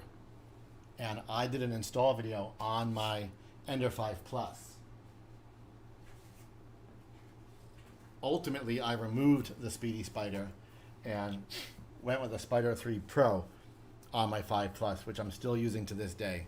But the Speedy Spider if you look it up, that started everything. And that's how we got here with the current version of the Creality hot ends. I also think that their clips and their circuit board look cleaner and look better on this machine. I noticed they still have, of course, the glue on the clips because it's going to pop off during shipping. And it's just kind of no choice there. But everything looks nice. They've even got a support. I'm not sure if I can get it so you guys can see it. But they've got a support there on the PTFE tube. Do you see it right there? The PTFE has this little clip that kind of keeps it from excessive bending at the coupler, which the coupler is something a lot of people were breaking on their K2 pluses.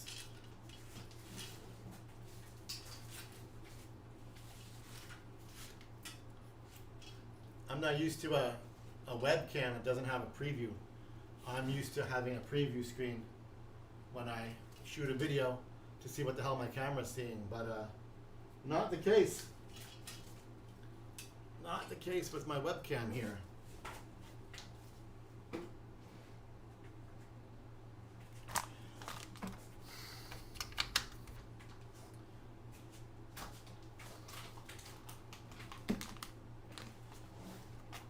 All right, should we go ahead?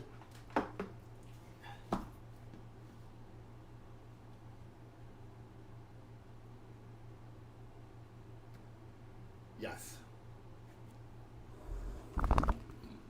Yes, special characters and weirdness can do some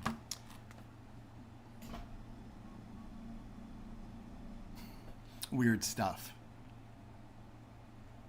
I like to make sure my file names are all very simple and as basic as possible.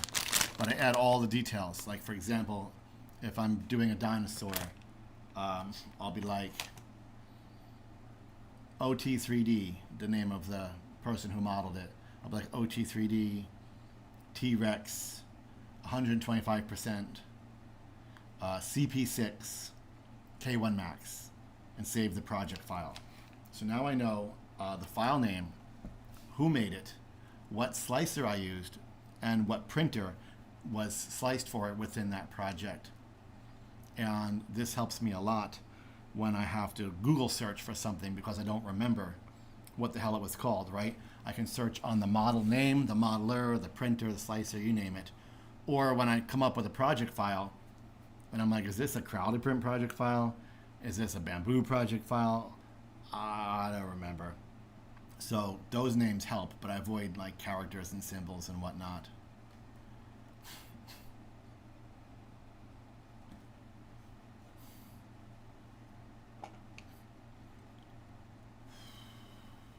Never. Yeah, the network connectivity issue is honestly a pretty common thing I hear about. And I literally experienced it yesterday and today with my V3 Plus. I could not get it to connect to Creality Cloud no matter how hard I tried. And I had to use a USB because I just didn't feel like wasting my time fuddling with it, just fucking with it. I just need to print something and leave the room. I'm looking at a camera that isn't even turned on because I am a genius. So I had to use a USB, and then because I used the USB, I'm not going to get the time lapse because I unplugged the Nebula to plug in the USB. So then the connectivity problem is a big thing, and it used to be a lot more often, but I feel like lately it's gotten better.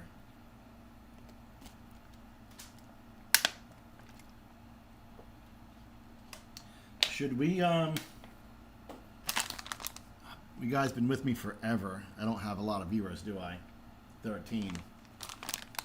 Should we put the screen on and turn the printer on? What do you think?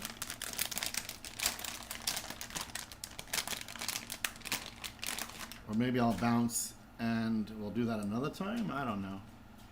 We'll see. What is this? Holy cow. Is this the same connection you guys have seen for the K2 Pro, or is this beefier?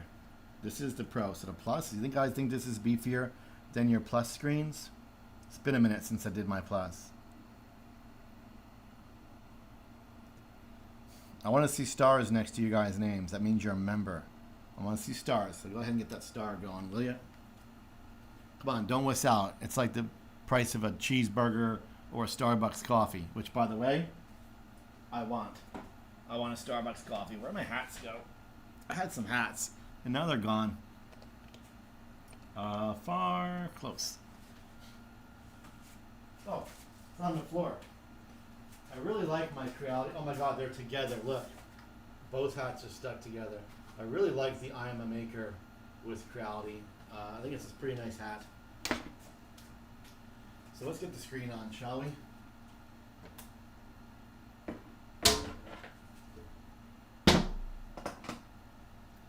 I would really like to implore Creality to ship these screens pre-installed. I would really, really, really, really implore them to do that.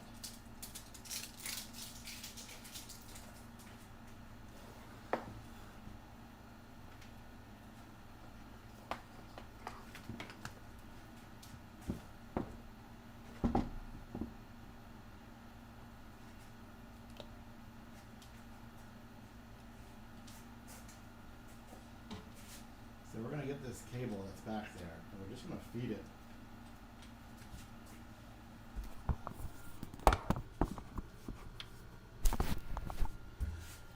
We're just going to feed it through this slot right there.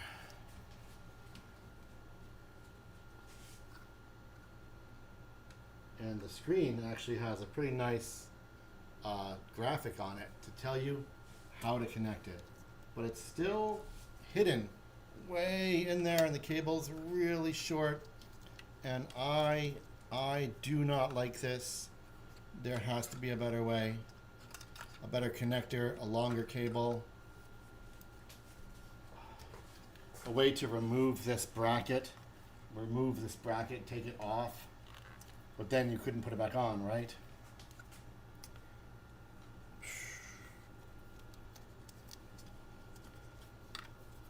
You guys are joking, right?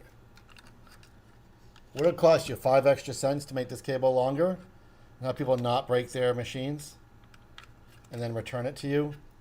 Return a $1,000 machine because they broke a cable?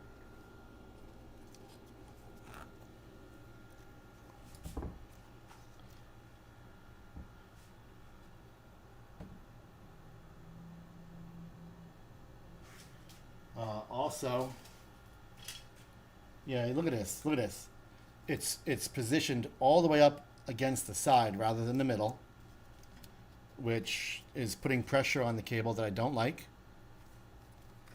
And this slot here is so deep. It's super, super deep. So you need to get this cable way in there. But forget about getting it on camera. I do not miss doing the setup videos. But getting this on camera would suck hard.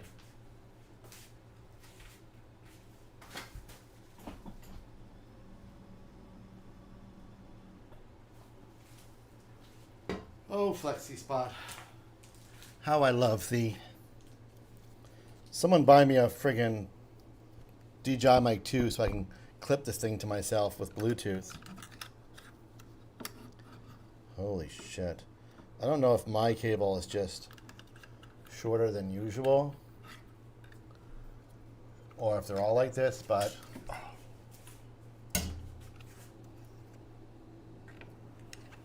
this ain't it, guys. Creality, this ain't it.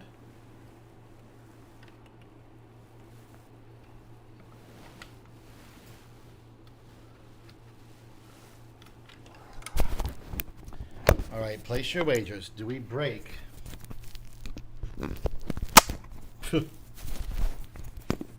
I almost clipped my DJI mic. Why can't I say DJI? I almost clipped it to the PTFE tube. So here's what we're going to do. I'm going to go in the back. And we're going to look at this cable. And we're going to see that they have it taped. It's taped to the machine. I'm going to peel that tape off a bit and see if I can get a little extra slack on that cable. Wow. There's a strong tape. It can probably rip the cable. But yep, okay. There we go.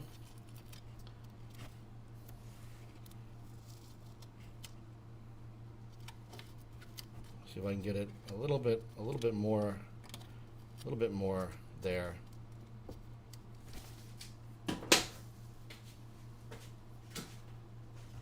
Oh, look at that. It's not jammed up against the side anymore. And I got like a whole 1 millimeter of extra wire. And that 1 millimeter made all the difference. I'm going to push this in and push it over. I don't feel a click, but it feels firm. It's got their new rotating screen, which is nice. Yeah, it's firm, so that's good. If you want about peeling the tape in the back, just have a look at it and just make sure it's secure. I'm going to leave that extra slack, but make sure the tape is secure. You don't want anything catching on it. There's an unusual piece of plastic inside this printer too. You know what that's all about. So, I think we're good. Oh, do we have proprietary print beds, Creality? Do we? Do we really? Oh, tell me we don't. How did I miss this at TCT Rapid? Tell me we don't have proprietary shaped print beds. Let's have a look here, guys.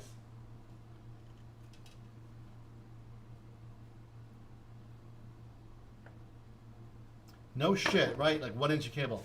Check on mom. Let me check my cable. I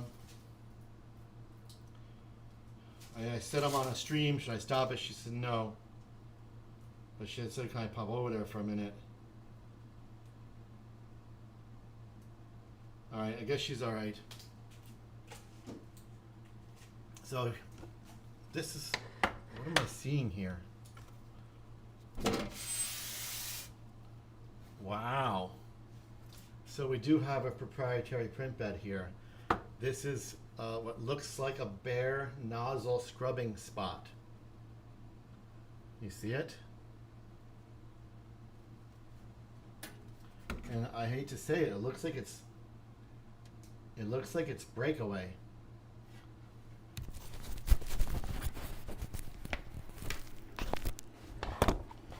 So it looks like a breakaway section on the bed. And you can see it's bare. I'm assuming this is where the nozzle scrubs. And what's unique about this, maybe you guys are in the know on this, maybe I'm not. I don't pay a ton of attention to stuff before it gets to me. Because I'm always working on so much stuff, I don't really follow much till it's here in my hands, you know? And this might come as a surprise, but I don't watch any 3D printing YouTube content at all, ever. I don't watch any, unless I'm involved in it. So back here, can you guys see it? Wow, she's heavy, holy moly. The rubber feet really work. There it is. There's a notch in the magnet bed. There's a notch where the magnet is that leaves a space. And that notch matches this notch there, which means that this in theory could be pushed downward into that notch and broken off. I find that really curious. What do you guys think about these plastic corners? I would rather something Prusa-like or bamboo-like, or even earlier Creality-like, where they've got 2 screws and notches, and then the bed goes into those screws and notches. But the corners do seem to be somewhat okay. But yeah, what's that notch all about, fellas? What is that? And that looks like a proprietary thing, which is disappointing. But I'm sure third-party companies are just going to go ahead and emulate it and make K2 Pro versions of their beds anyway. But as someone who swaps beds around his Creality printers, I'm not terribly interested in having to have a specific one for this printer.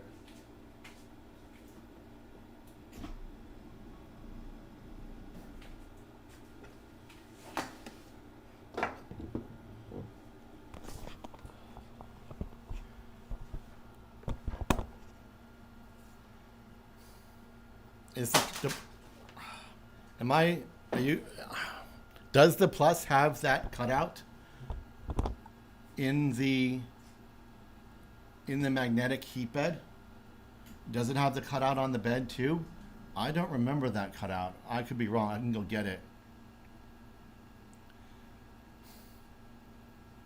Yeah, the little V's.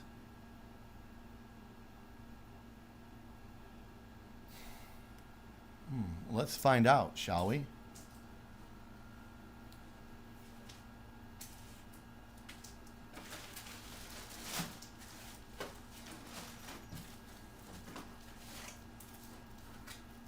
Max. Do I have any Max beds? Max, nope. Nope. No Max, no Max, no Max. What is this? What do we got here? What do we got here, fellas?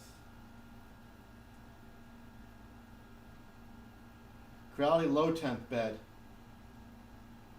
It's huge though. This is a look. Someone sent this to me actually as a gift. I forgot about it. I totally forgot. It was in my PO box, and I didn't get it for like a month. They didn't give it to me for like over a month. So it sat there waiting for me for like a month. And I was super excited that someone sent me something. And I forgot all about it, but this is the low temp bed.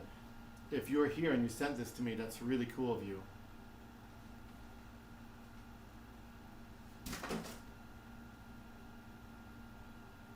It's there. All right, cool. So there you go. I learned something. Let's go. So this is clearly a 300 by 300 bed.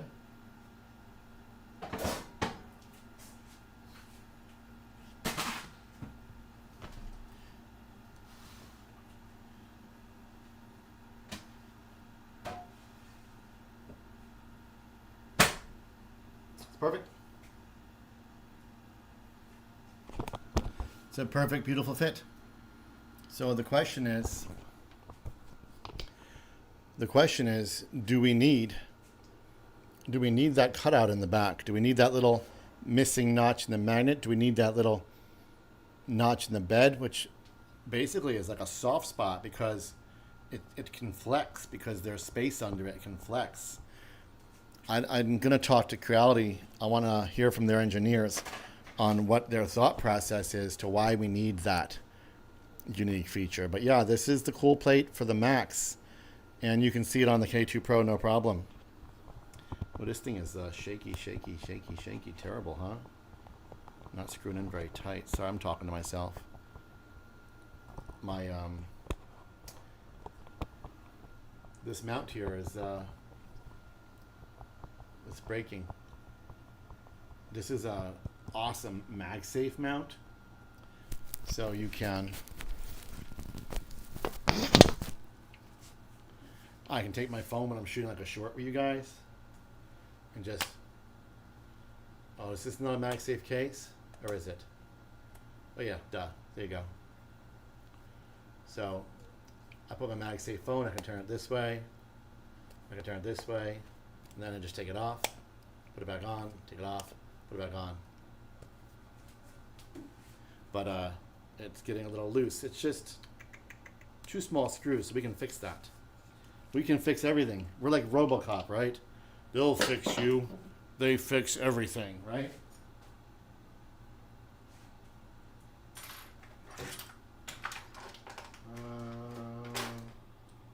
Oh, there we go. There we go. So we're going to just get a little socket on that sucker right there. A little socket on that sucker right there.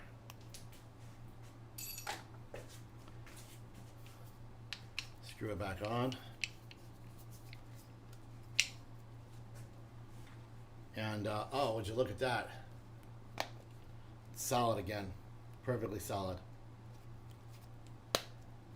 Oh, that's beautiful. So real nice, by the way, real nice. This is Ulanzi, and this is Manfrotto. But what's the other company? I don't remember. There's another company makes a similar one, and it works really well. The fact that I can't remember their name considering I use them so often, it's kind of odd. But you know, I never said I was smart. I just play a smart guy on TV. Let's put the bed back in. And you see what's funny is, and this is why I'm not huge on live streaming, although it's really cool to hang out with you guys. If I shot a video demonstrating how this cool plate fits the K2 Pro, it might get 10,000 views. Showing it here in the live stream is going to get me, you know, nothing. This whole video is not going to get 10,000 views. I tried to explain that to Creality, that these smaller educational videos, long form videos, even short form videos, will perform better and reach more people. But they want live, so here we are.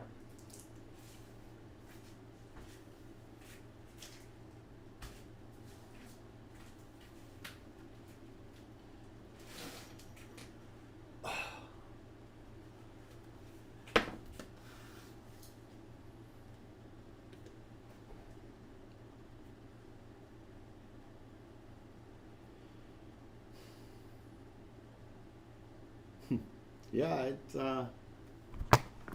it snapped right on there. It was easy peasy, so that's really cool. Let's oh man, we ought to let's put the CFS on this thing, and let's turn it on. And I want more stars. Don't forget, guys, if you like what I'm doing, you like the channel, you want me to continue doing this as opposed to flipping cheeseburgers or doing what companies want. If you want to be in control, be a member.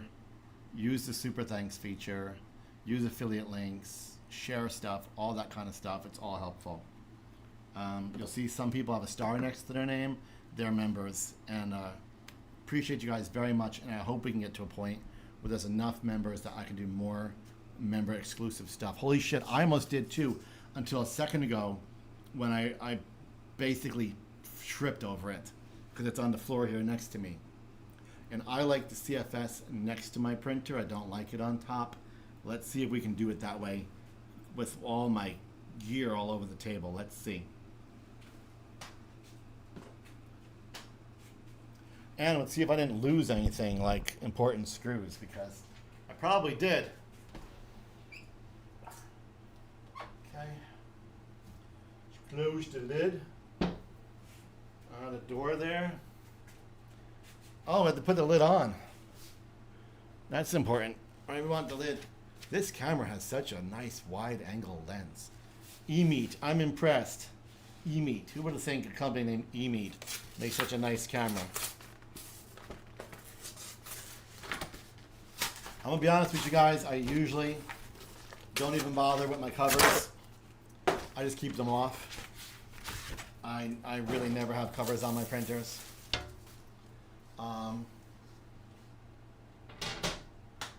This is interesting. One of the things people talked about is whether or not there's more clearance, whether or not there's more room between the PTFE tube here and this cover.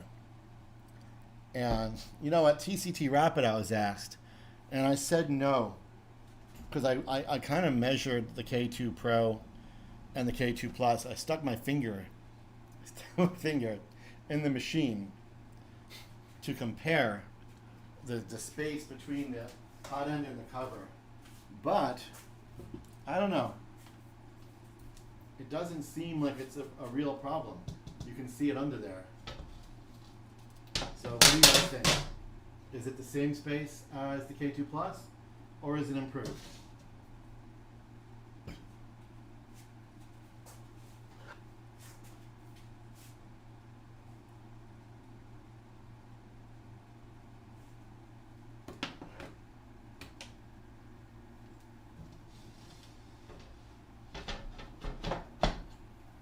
One thing you can do when printing is you can just flip the lid over and use the handle. Wow, it fits in completely. That's disappointing. Use the handle to gap the lid for PLA printing. But I'll be honest with you, K2 Pro's cover doesn't do it as easily as some of the others. You got to go kind of in front of the lip. There you go. That'll do it. So you go right here, in front of the lip, right up against the screen, and you've got a gap here in the back, and you've got a gap here. That'll help you with your PLA if you need a little venting.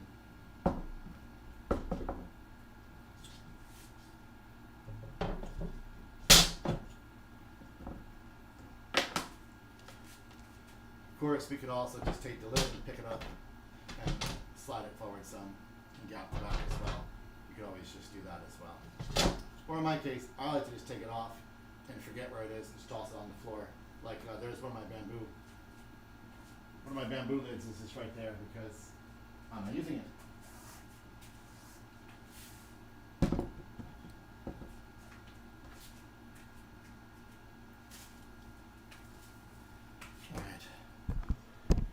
So, CFS. Oh, God.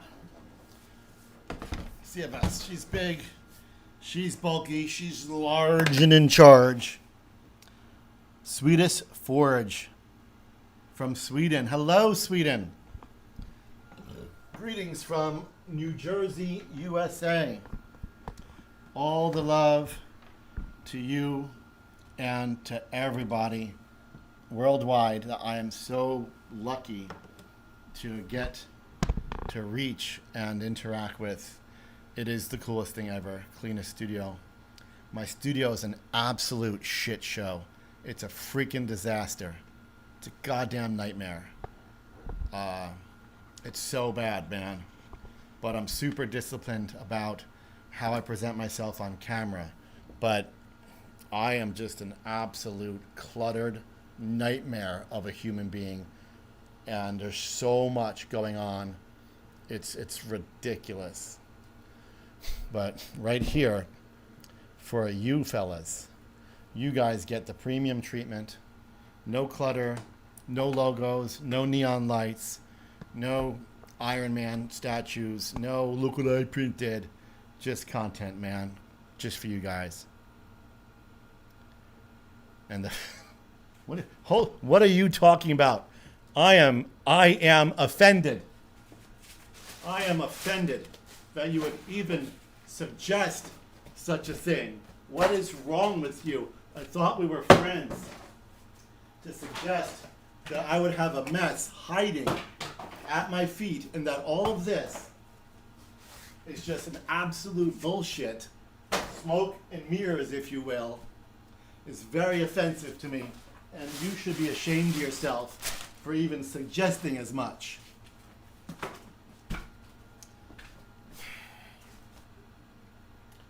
Anyway, so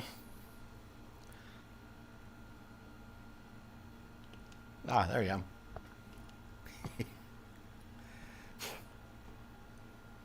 go. Yes, it's all an act. It's all performance. It's television. Everything you see, and as a pro wrestler for 22 years, never believe what you see. Never believe anything you see or hear. On TV, never believe anything you see or hear. It's all about the final product and how you make that final product come together and create that illusion of a clean studio or this or that. And that's us professionals. That's what we do, man. We cut through the noise and hide all the bullshit, and you guys get to see this totally fake, awesome presentation from, 3D Rundown, who is on the camera open the CFS by pulling both clips to release the locks. Be careful not to yank on it before unlocking, or you may break the clip because it's made of plastic. Gently open the lid and you'll expose the inside. Here you'll see each of the 3D printer CFS feeding tubes. These feeding tubes are removable. Simply depress the coupler ring and remove the PTFE tube. To replace the PTFE tube, simply line it up and push down one time. Do not pull test. You will break the small teeth within the coupler. Sound familiar? And after all that, I have to have people tell me that I'm boring, I talk like a robot, And I'm like, you mother, I talk like a robot for you guys to follow along. You ever watch a video and they're talking so fast and they're skipping details and they're like, oh, just stick the screw in there. And wait, where? You know, oh, just cut that wire. And there's 45 wires. And you got to go back and you scrub and you pause it. Is there a shot of it? I don't know. Right? That's not me. I talk and perform in a certain way so that you guys can follow. I don't know, man. I hear AI is really getting pretty advanced. But also, I'm a fast talker. My mother tells me I mumble. I'm like ADD. I'm all over the place. I don't talk clearly. I'm missing teeth. By speaking very methodically, I can get through things more clearly for you guys. And I've never scripted a single line in the history of my channel. Everything is done on the fly. So letting my thoughts come out slowly helps all of us. So we have to install the buffer on the back of the K2 Pro. I thought I can get a view of that, but it's kind of a pain. Do we even have to? Like, do we need to do that? Oh, do we need to do that?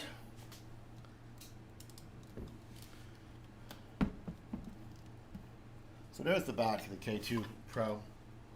And the buffer, I believe, is going to go right here.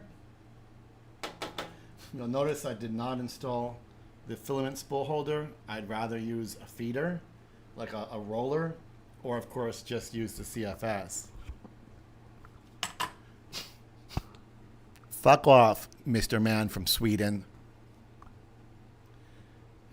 I am born in Brooklyn, New York, and spend a lot of my life back and forth to Brooklyn, and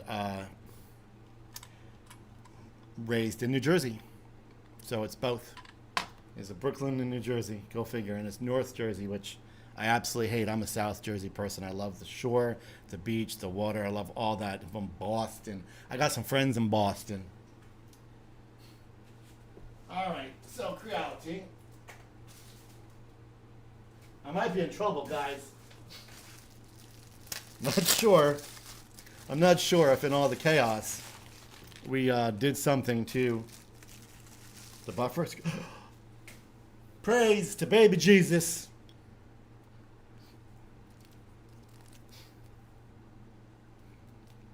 Buffer screws are here.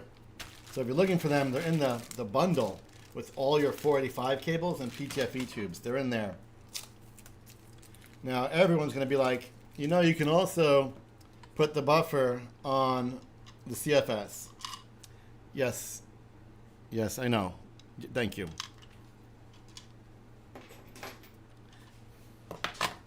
But we are not. We are going to put it on the back of the K2 Plus.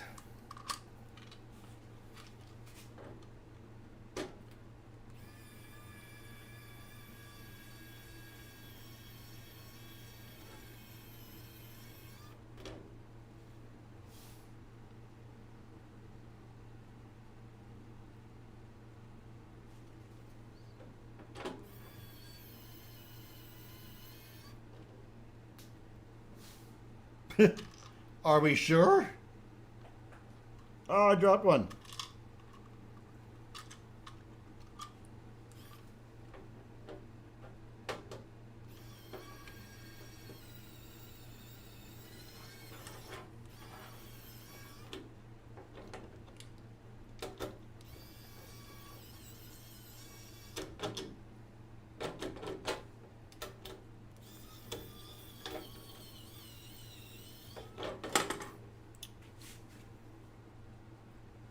Well, I'm not sure what's happening here, but it doesn't, the buffer screws don't like the K2 Pro body.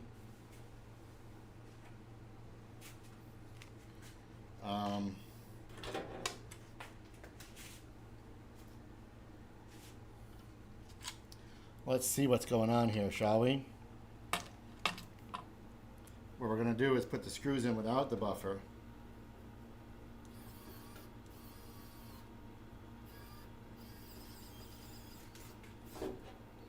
They don't fit.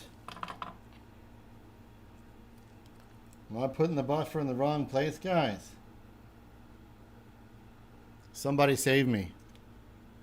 Missed the hole. You know, sometimes you gotta feel for it, you know, especially in the dark.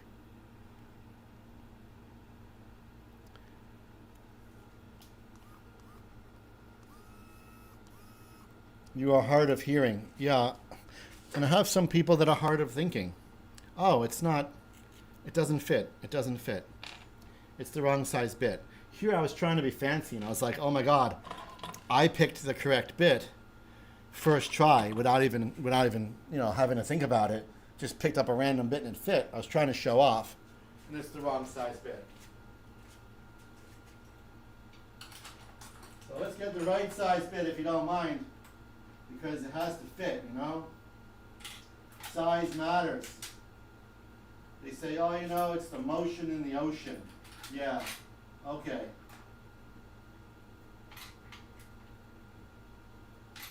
You know who says that, right? People who drive loud cars. You know why they drive loud cars. I better watch. We're getting carried away over here. I don't want to get in trouble with Creality. I'm a professional. So,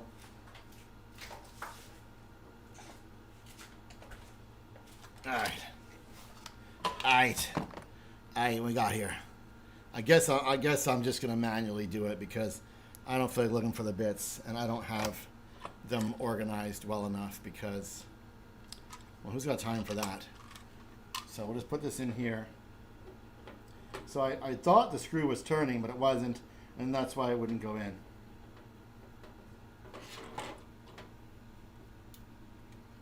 So there we go. We don't want to go too tight. We want a little wiggle room so we can line up that second screw. You know, the important second screw to seal the deal.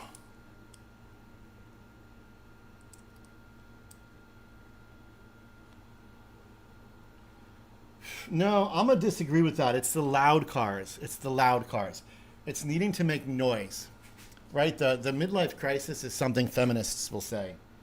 It is, right? Because what happens is, you know, you're young and you can't afford everything and mom and dad don't buy everything. Then you're told to go to school and college for an eternity until you're a young adult, right? Then you're told to, you know, find a girlfriend and get married, buy a house. Then you're told to have kids and raise those kids and give your whole life to those kids, right? Then all of a sudden, you're 35 and you've never done anything for yourself. Your whole life has been to do what you're told and then to do for others. And suddenly, your kids are going to college. Your wife is out at jazzercise. Your house is there. And all of a sudden, no one's telling you as much what to do. No one's demanding all your time as much. You've got the education. You've got the wife. You've got the home. You've got the kids. Now, you can get the car you wanted when you were 18, finally, because you adulted as you were told for so many years. That doesn't mean that you're in some kind of crisis, right? That there's something broken. That means you've finally done it. You've graduated. You've earned the right to make yourself happy and get that thing you wanted. That toy, the boat, the car, the bike, the rare $200 action figure, whatever it is, you put in the work in your life, and now you can finally have it. And people are going to look at you and, oh, it's going through a midlife crisis. Well, if driving a beautiful car that makes you happy is a crisis, then sound the alarms.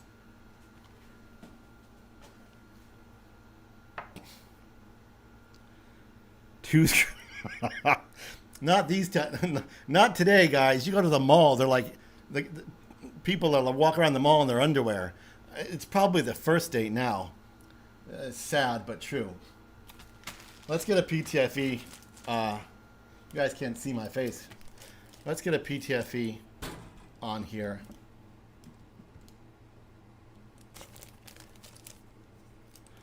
Yeah, you know, well, people like to put people down.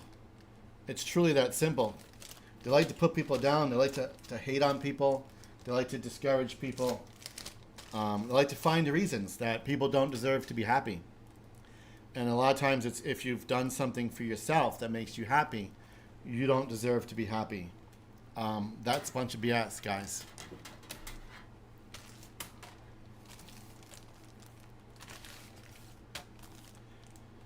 So we're going to attach the printer itself to the buffer. I'm just having a peek at my cables. You're going to use the one that says PTFE short, all right? I don't know if you guys can read that, but it's PTFE short. Wait, is it? Oh, it is upside down. Oh my God. Sorry, I'm working backwards because the CFS is on the opposite side. Because I'm working backwards, it gets confusing. But my favorite part is that you guys waited until I attempted this like 15 times to tell me that I screwed it in the wrong way, that was backwards, rather than tell me before I attempted 52 times to screw it in.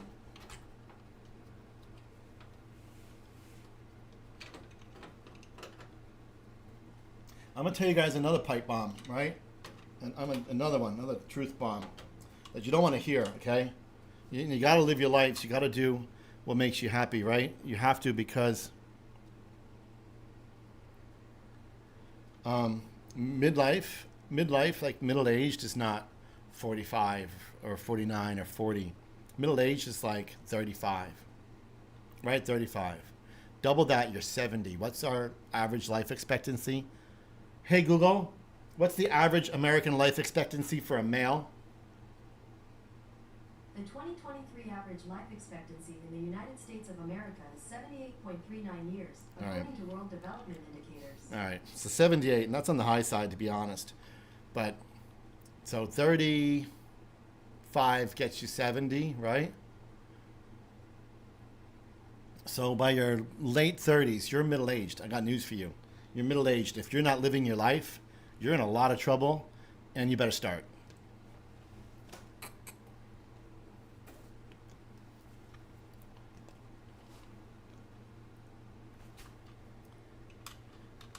I am 49. I am not middle-aged. I'm old. And the time to wait for things is over. I'll do it eventually down the road in the future. That time is over. You got to do it all now.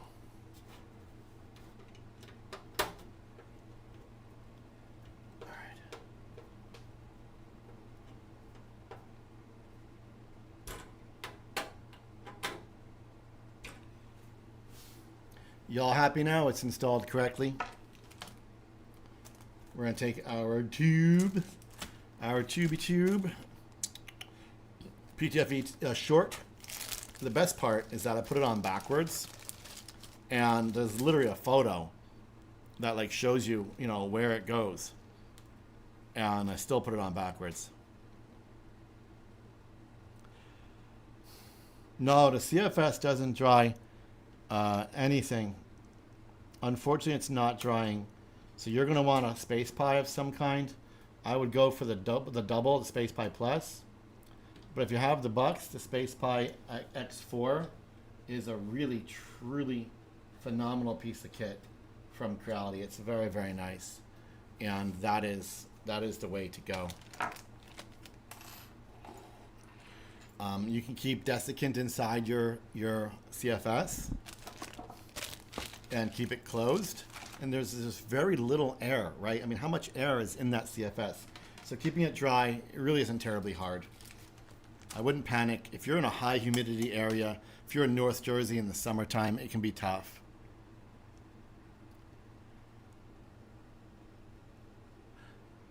Yeah, I don't know what you're talking about, JD Cap. Let's swap this. We got to swap the position of this stuff, don't we?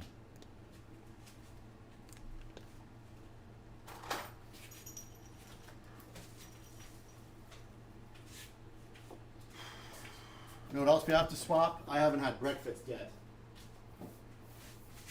Oh. Somebody super chat me money for lunch, will you? Oh. All right, so this printer's sideways. This is a professional live stream. I hope Creality is getting what they want here. I hope they wanted the high professionalism of this live stream, the surgical precision of every movement that I make. Hope that's what they wanted.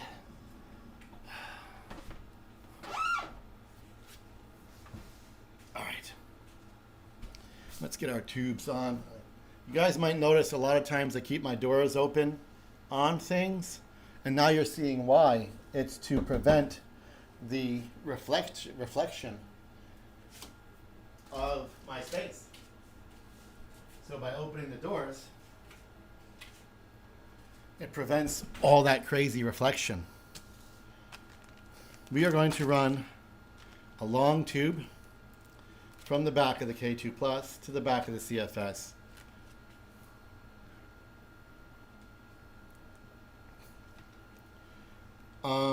I am not aware of one. I am aware of another CFS, and I am aware of another printer. I'm not at liberty to say any further, and Creality is very serious about that kind of thing. So here you can see this is the PTFE tube, right? It's way too long. What you're going to want to do is trim this. You want this tube to be as short a run as possible. You don't want this long, because as it pushes, this PTFE, right, it eats up that force with slack. The less force, the easier it is to push that filament properly through all this. Have enough to get it through the buffer, and then still up here to the extruder. So we're going to cut this pretty short, but for me right now, I'm going to leave it there. And we are going to connect a 145 cable from here and here. Actually, my bad. From here and here to here on the back of the K2 Pro.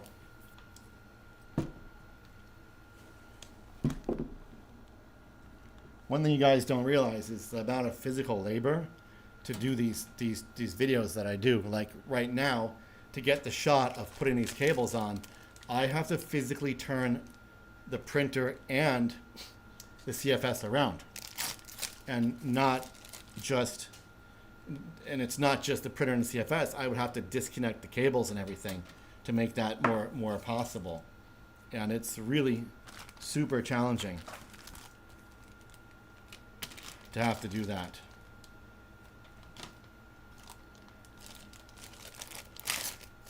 So we're going to take the long 485 cable. It's going to go into the CFS and then into the bottom of the K2 Pro.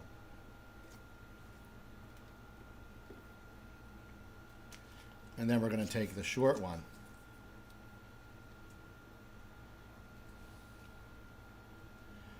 It's not going to reach, is it? Creality, you're still giving out short cables.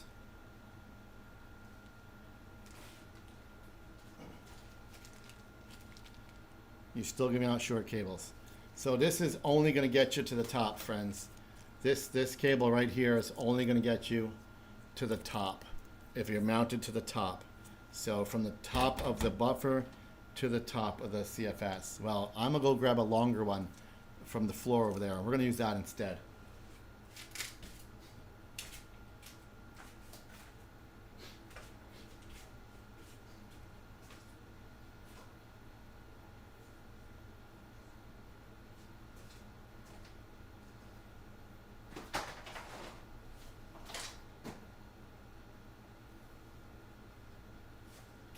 Question is,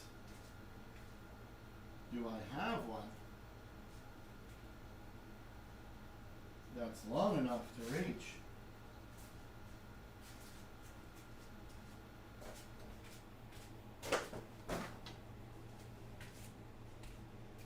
So this cable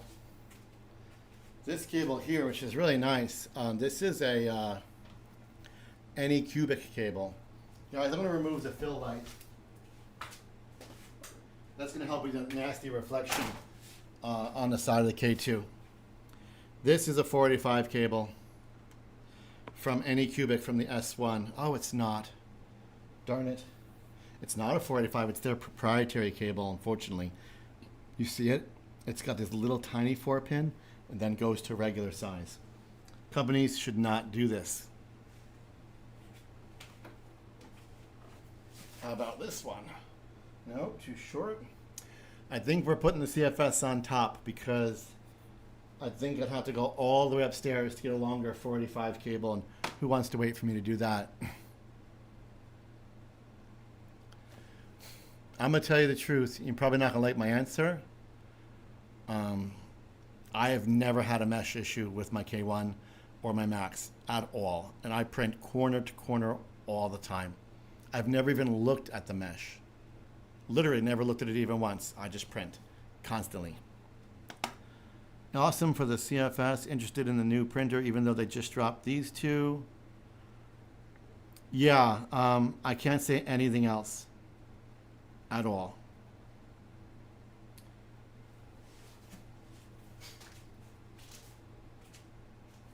Give me one sec, guys. I'm going to see if I can find a longer 485 cable. I might have one inside my MS2 over here for the H2D. What you guys give me? What you guys give me? No, that's it? Oh, I take that back. It's a pathetic cable. No cable. No cable at all. Anything there?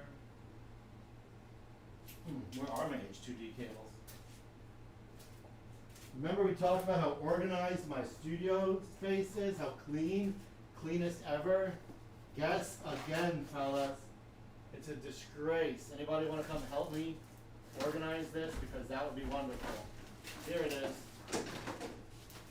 Here we go.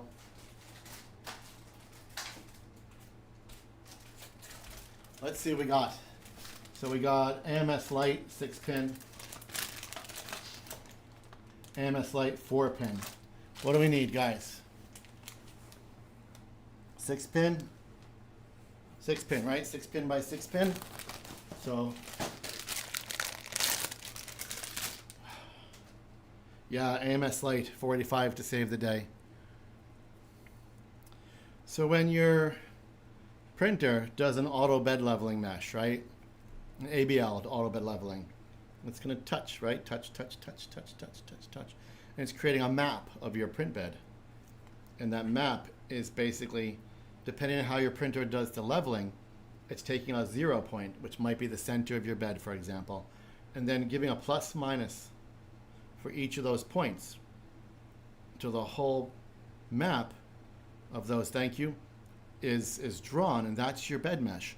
So as your printer is printing, right? Your printer is printing, it's, moving along. As it gets to each of those points, it'll make those microscopic adjustments. Keep in mind, we're talking about hundredths of a millimeter, sometimes a tenth maybe, but typically, half a millimeter or less, those micro movements that helps keep it just where it needs to be in contact with that bed for that first layer to succeed.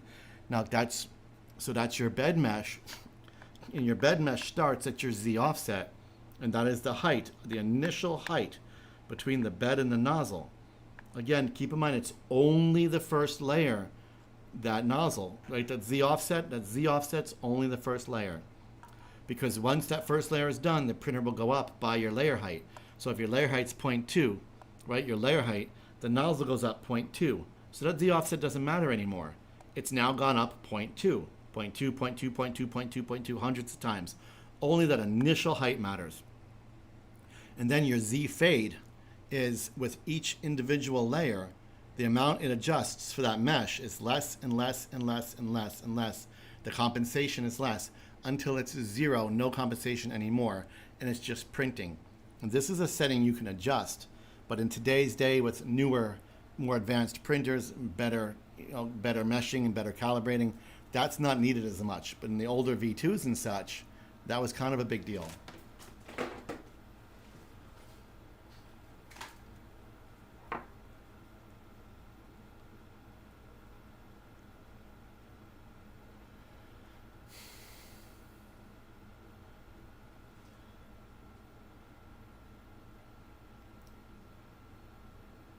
Hello, Swedish Forge. Hello, John Bowman.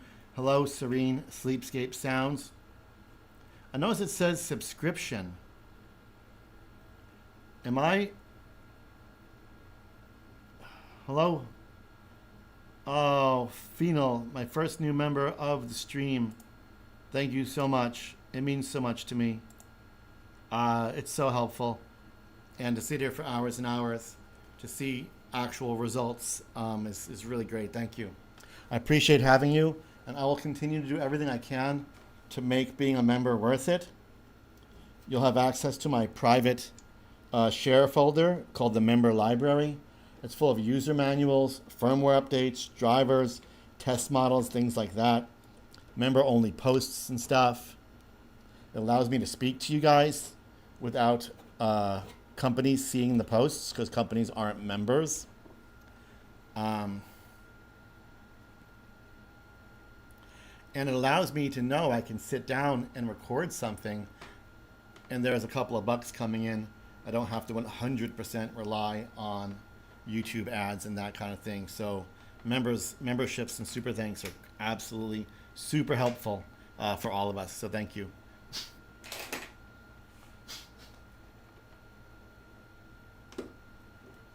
All right.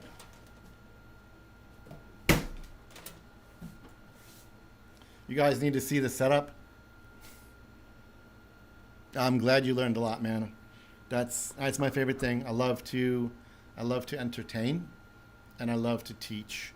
Those are two things I really enjoy doing: coaching, teaching, mentoring, entertaining, and I like to think I get to do all that. Oh, and making and creating and fixing things. Like, those are all my superpowers, all my favorite things: making, fixing, teaching, entertaining, and somehow 3D printing has bring all that to my life. So here we go. We have this cable here, and then we have this PTFE here. It's way too long. We have this cable here, and each one goes to one here in the back. These are the same. It's just one to printer, one to printer. They're all the same. Pronounced final. Final. Oh, your name? I'm gonna call you whatever I want. You guys seen the movie F1? He's like, who's JP? He's like, it's a nickname. Deal with it. You don't get to choose. Remember?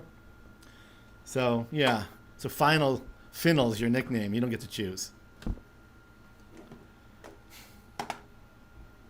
What am I looking at? Oh my God, that's the reflection. Boy, that's bad. Let's turn that off. That's horrendous. So what do? We turn on the K2 Pro, and I'll let it go through a calibration, and then I'm gonna wrap up. I'm starving, and I need to see what's going on with the fam and everything. It's 3:30. I expect my girl might be done soon. I never know, but when she's done, she expects me time, so I need to be prepared for that. My day is over when her day is over, right, Kat? She's not on here anymore. I can talk shit. But nah, just kidding. My girlfriend's a pet sitter, and her day is probably wrapping up, and she'll be looking to see me when she pops in, and I will be there for that. My boy Ian from Missing Parts Club would tell me not to complain about that. My problem is that my girlfriend wants my attention, not to complain about that. Did you really? Great. Did you use the link, though? Did you use my affiliate link? It's super important, guys. Please, please, please use the affiliate link. It helps fund the channel. But more importantly, it tells Creality that my content is worth it, and that sending me products is worth it. because it sees, they can physically see that people are clicking the links and entering very much. And thanks to you guys, we're going to grow this thing, and I hope to be here long term for you guys. Unless I drop dead, well, you know, then I won't be here. Bought it yesterday. Oh, very cool. Please become a member. It's so appreciative, so helpful. The reality is I can't shoot content for hours and hours every single day for free. It's not possible. I can't eat that way or keep my lights turned on. I have to do something that makes money. And whether or not it's this or something else, a lot comes down to you guys. So I appreciate the memberships there. Let's turn this bad boy on, shall we?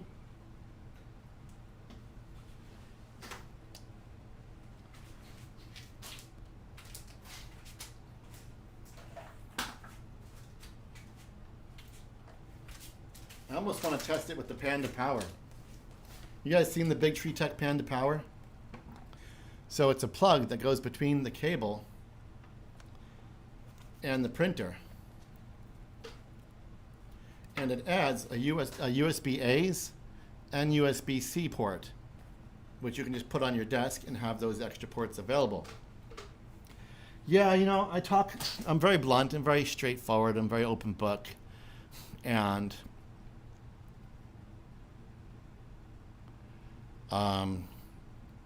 I talk about some things that some creators won't talk about because they want to come off as a celebrity type. They want to come off as successful. They want to look fancy in front of everybody. And a lot of times you're just not seeing the truth. And that, you know, a lot of them are struggling and there's not enough money involved. And one day they might go away. And I think it makes sense just to be blunt about all that. I am usually on a payment program for my electric bill because I can't pay it. And they're such cunts, they'll just come turn me off. I've been turned off twice this year. And then someone will tell me like how lucky I am, right? And make like I'm some kind of, you know, Scrooge McDuck or whatever, living on top of a pile of golden coins in a boat. And I'm like, no, man, I'm just like you, just trying to survive.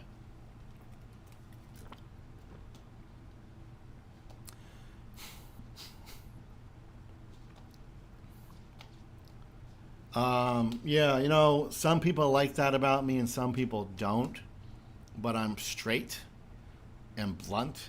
And the good news about that is you don't have to wonder or worry if I'm bullshitting you or lying or full of shit.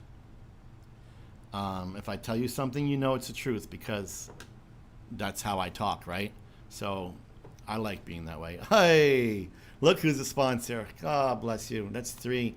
I cannot tell you how exciting that is to me. You guys are making my heart full. Thank you. And Kathy's going to be so proud of me and so excited. So I love you guys.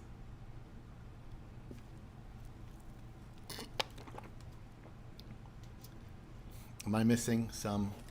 What we got here? I keep forgetting my iPad's over here. We have to turn this thing on, don't we? We're going to turn it on in like 1 second. Nobody watches live streams. Nobody watches time lapse. You got to find content that offers value to the viewer, and that's what they're going to watch. But I appreciate you watching me instead of South Park printing. Filament bin. Oh, the movie reference. Guys, I love movies. You have no idea. I go to theater like 3 times a week. What was the movie reference? Oh, look at the stars. Look at the stars. The longer you guys stay a member, the stars like change color and stuff. And if I can get an artist, I want to have custom badges. I think that would be amazing. Pay electric bill or buy filament. Filament for the win, for sure. Oh, man. Yeah, it's not easy, guys. I'm running printers and computers and cameras and lights and all day, every day. Yeah, running this channel is a pretty big deal.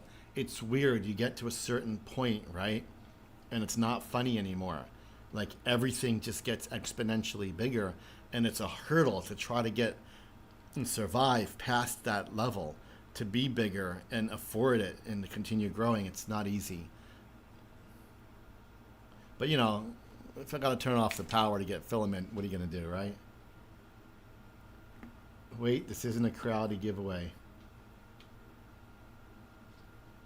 A Plex server with 1,200 movies. Nice. When are we having a movie date?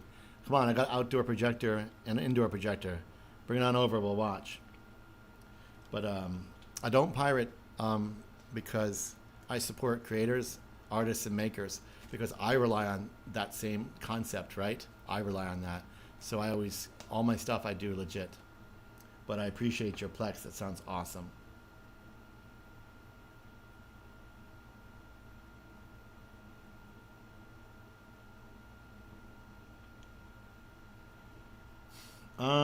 Yeah, no. Sorry, I'm looking at my iPad. I'm watching you guys' chats here. It's a little easier than on my cluttered screen. The chat box on my OBS is like this big. I have to work on my OBS. I set this all up today, you know. It's got work to do. Oh, there you go. Correct, buy them all. What were we? Oh, Scarface.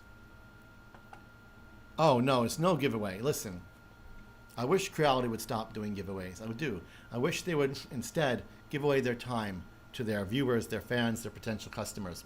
Because what happens is when they're doing a live stream and there's a giveaway, that's all people talk about, right? They're not there to watch, learn, interact, or be a friend of the company or whatever. They're there for one reason only, and it's the giveaway, the giveaway, the giveaway. When's the giveaway? What's the giveaway? How to enter the giveaway? I don't want people watching me just because I'm going to give you something, you know, some free shit. That's the only reason you're here. Nobody benefits from that. I don't benefit, the channel, the company, and you guys who really truly love 3D printing. You like me as a creator. You like the community we have on this channel. You guys don't benefit when I get you guys swamped with people that are only here to flood the chat because they want free stuff, right? So no giveaways. I did 2 giveaways for a BQ through Reddit, and I got to tell you, I hated it. I know BQ was very appreciative, but I hated it. People were insulting me, telling me I was in it for myself, and that the drawing was rigged, and this and that. And I'm like, man, I did this all for $0 for free. There's nothing in it for me to post a giveaway and to pick the winners and to reach out to everybody. I did it all just to be nice, to give you guys free stuff. And people were like shitting on me, and I was like, yeah, you know what? We're not doing giveaways anymore.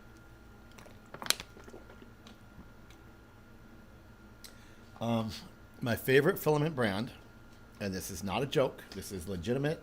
You can track me for as many years as you want. It's Creality. My favorite filament from Creality is Hyper. If I had to take Creality away, Elegoo. Elegoo is my number 2. And I'm going to tell you the truth, it's actually my number 1 because it's more affordable. It's cheaper than Hyper. So my most used filament by far is Elegoo.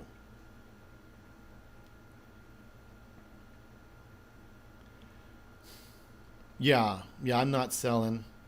I'm not working for scraps. I'm not being people's slave to give away free stuff and then have them hate on me for it. Yeah, people insulting me. I'll delete my whole channel before I let people just stomp all over me, because that's just how I roll. But you guys get it. You smart. You see this conversation we're having right now, right? This is an adult conversation. We're talking about life and facts. We're talking about 3D printing. There's a good vibe here. Do you guys want people in every other space in the chat blabbing on and on about the forum and the giveaway and what time and the whole 9 yards? Did I miss it? Do you just want that? Because that's what happens. And I'm not doing that to you guys. Even if it means I can't give you guys a roll of filament. I know you're going to have a better experience here with me not having to deal with that. Just go buy a roll of filament. Solian. I have 2 videos on Solian that are long form. And I've followed... Shut up. But you're right. I've followed up on that with a lot of shorts and stories. So Solian is very cheap and has some really fun colors. It also tends to over-adhere to certain bed types, such as the epoxy resin bed on the K2 Pro. The epoxy, did I say that right? Whatever it is. K2 Plus, K2 Pro tends to hold on too hard, right? On my V3s and my bamboos, I'm having no trouble with the adhesion at all. It's holding well enough, coming off well enough. Printing alone, printing Solian by itself, I've printed gigantic dinosaurs. You guys want to see the mosasaur?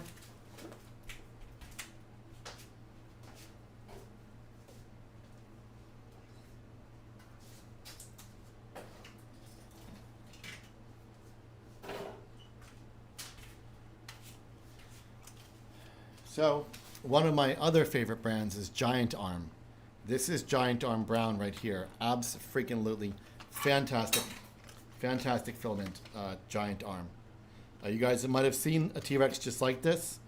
I gave the original T-Rex to Zora at TCT Rapid. You've seen it in live streams.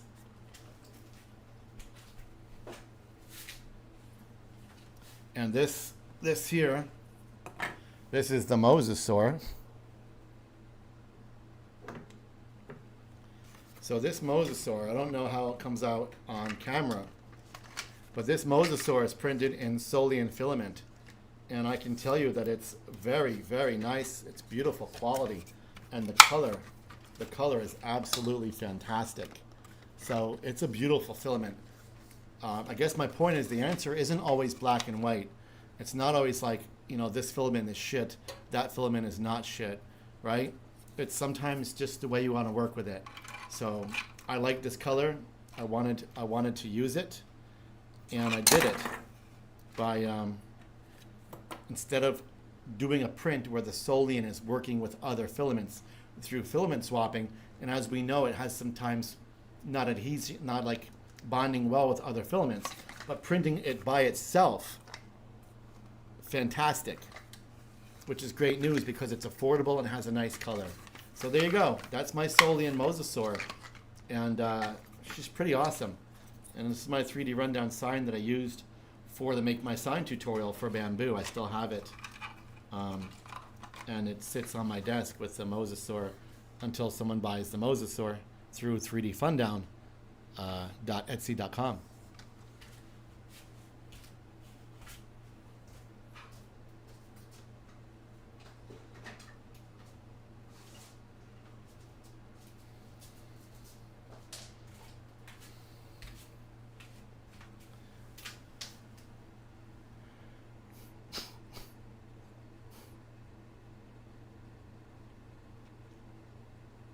Right, right. I want you to think of your filament and everything that you touch when you're doing 3D printing. Not, I want you to think of it as a tool, right? And maybe a sledgehammer or even a mini sledgehammer won't help you get a ball joint connected. But maybe a 1 ounce jewelry hammer, little tiny guy, might help you, right? Maybe a screwdriver won't get, you know, that old cabinet apart that you're working on, but maybe a pry bar will. But just because the pry bar is too big and rough and will break your 3D print doesn't make it a shit tool. It's a great tool for the cabinet, right? So different tools have different pros and cons, and even different versions of those tools, right? So maybe Solian's not great for multicolor printing, but maybe it's really freaking great for giant dinosaurs. So think of it all as tools, and find how you can get that tool to work out for your project. And, you know, sometimes it doesn't. Any cubic filament is very hard. I would not use it for masks because the tree supports are just too strong. They bond too tightly to the details, and it can't get it off. Elegoo pops right off. But if I want to print something that needs to be hard, wouldn't you know? Anycubic's really hard. So it's all about matching up the tool to the job. And sometimes the tool's a piece of shit, so be it. But usually it's not. It might just be a piece of shit for what you're doing with it. But yeah, Elegoo badass. Creality filaments, CR filament, if you can find it, amazing. Their old school Ender filament was easy to work with back in the day. Hyper, the best filament they've ever made. Solian, not so much, but as you can see, I found a way to make it useful. All right, guys, my time is dwindling. Let's turn on the K2 Pro. I'm looking in the camera, see if there's any reason why I shouldn't turn it on. No, I don't think so.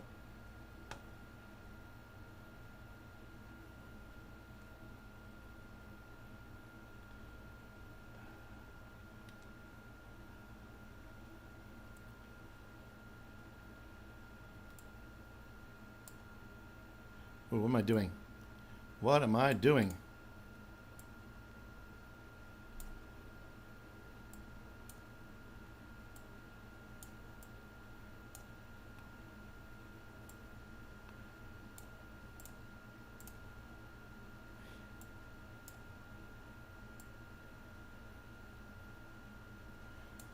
I did something.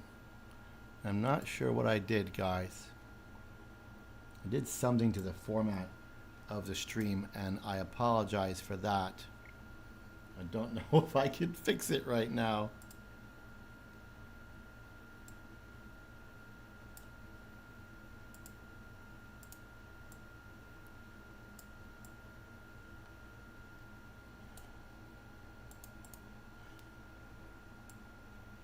Oh, got it. Got it. I think I changed the actual output format of the screen to something bigger than it's supposed to be. I think that's what I did. I'm just gonna leave it there. You ready, guys? We're gonna turn it on.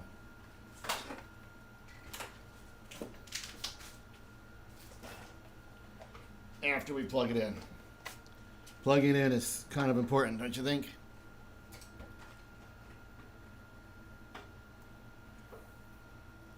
Don't be afraid of multicolor. These are finely tuned machines. They've been created for this purpose. There are things that I make, props that I make, things that I sell. Not yet, brother, not yet. The label on the printer itself specifically requests that you don't touch the foam until it rises the bed on its own. Yeah, listen, JD Cap, I want you using color. I want you using color, guys. I know it's scary, and sometimes you think it's going to fail, and like this is too complicated, and it's never going to work, and I shouldn't do this. Whether it's a giant print or a multicolor print, and then you have to remind yourself, no matter how afraid you are, you can do it, and it can work. And that we're in the early days of multicolor printing, and we are the pioneers. You guys, we're the pioneers. We have to use this stuff. So when your printer swaps like 87 times and there's poop all over,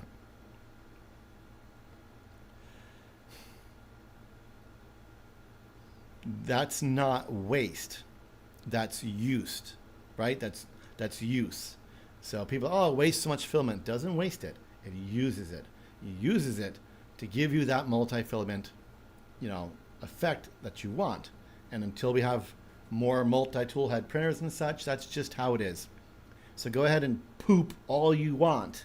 Make the multicolor print and deal with the poop. You're not wasting your filament. You're using it in a different way. It'll go up during the self-check. You ready? Boom.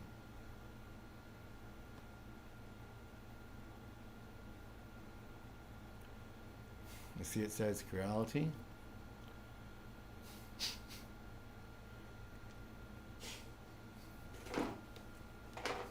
Oh, the hammer I wanted to show you guys while we were discussing hammers is right here in front of me too.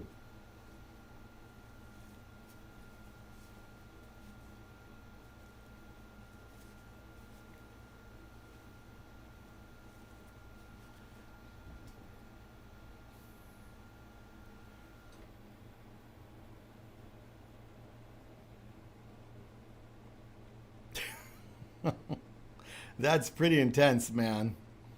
I spent 2 years courting Prusa, explaining to them my desire to work with the XL Pro, or whatever they call it, the Prusa XL on my channel. I offered to make Prusa slicer tutorials. I offered to cover their 4S, all of that, just to set me up with an XL. And again, not for myself, not for my own use, but for the channel. And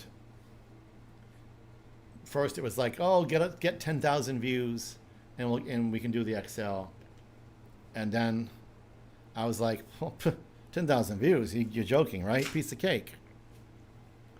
Then it was like, oh, no, I'm not saying it's automatic if you get 10,000 views. I'm going to email later on. I didn't mean like it's automatic. I'm like, because I'm going to get the 10,000 views. Then I went back, talked to them in person again at TCT Rapid, and I'm like, I'd really like to work with your Excel. And my rep says to me, well, that's not going to happen, and kind of laughs. And my girlfriend was right next to me at the time, and she is not a people person, and she's very protective, especially of me, and she fucking hated it. That pissed her off. Like, it really irritated her. And honestly, me too, because I'm offering to work with you guys, and I have a pretty strong resume, right? I'm not full of shit. This is legit if I say I want to work with your printer. And they kind of laughed at me. No, that's not going to happen. So I took Prusa completely off my schedule. No Prusa slicer, no 4S, no nothing. And then the X1 came out, right? Their new enclosed printer. Do you see one in my studio? I don't. But you know who has them? People that do a lot of this, right? And a lot of ass kissing have it. I don't have it. So, yeah. Prusa can fuck off. All right. What do we got here?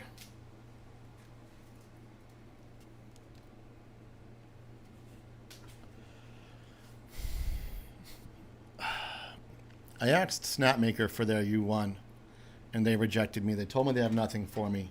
And one of those peacocking people that talk, look at me all the time, that make shit content, guess what? They got one. But they have nothing for me, they told me. So, disappointing. But I will continue to offer, and we'll see what happens.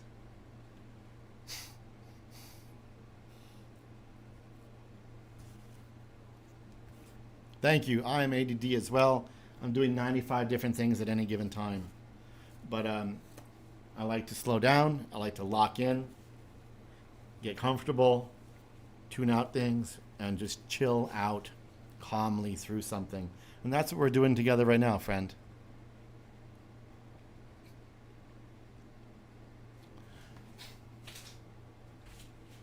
So,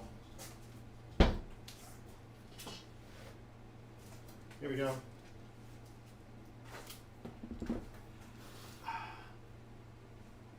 Here's our K2 Pro screen.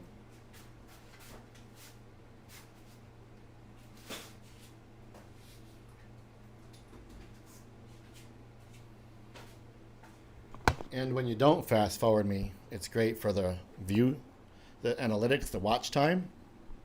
It's great for the retention. And that in turn is great for the channel. You guys don't understand, like when you support me, even just by watching stuff, how much it helps. Like, it's all in your hands. Everything I do is in your hands. You guys hold all the power.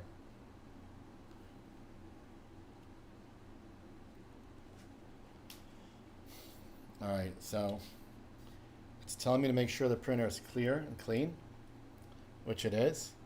And I think when I press next, the handle on my tripod broke at the very start of the stream, and it's sharp and kind of hurts.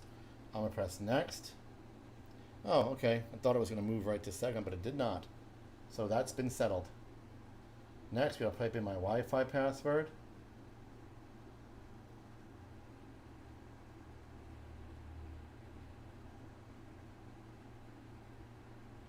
And then we're gonna bounce out of here, guys. I gotta work on stuff for my shop. I'm starving. I put in my Wi-Fi password and it won't take it. Oh, it's the enter button, isn't it?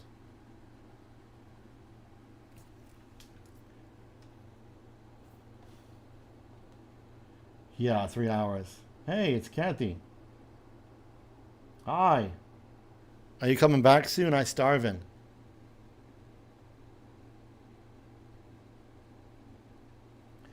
Yeah, that would be fantastic. Watch time is absolutely everything. Watch time tells them that my content's interesting to you. Retention meaning you started the video and didn't drop out. Tells them my content is interesting to you. Moving from one of my videos to another tells them that my content is interesting to you. Allowing, runtime allows sponsor ads to play. Tells the sponsors that my channel is valuable and my RPM goes up. The amount I'm paid per ad goes up. So every time you guys interact or watch, or share, or post, or run, it helps me.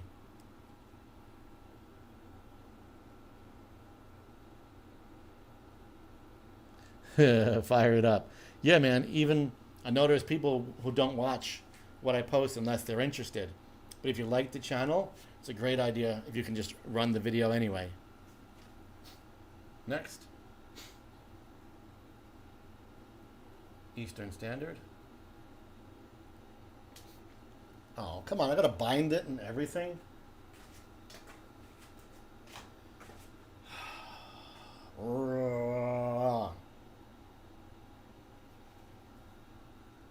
Holla, holla, holla. Yeah, I just stopped at Betty's new office. Okay. I'm gonna get this thing fired up and we're gonna bounce out of here, guys. If you are interested in super thanking, super chatting, becoming members, now is the time. I'm gonna set this printer up real quick and get that piece of foam out. I'm gonna name this printer Ava. Finish.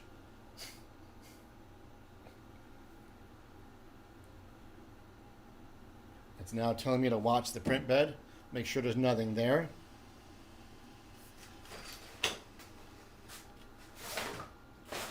Tripping over shit.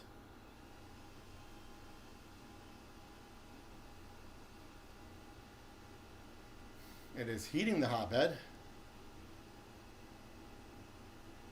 There's an indication that the heat break fan is being tested, that the model cooling fan is being tested. So we are doing a self-check, not just a calibration here.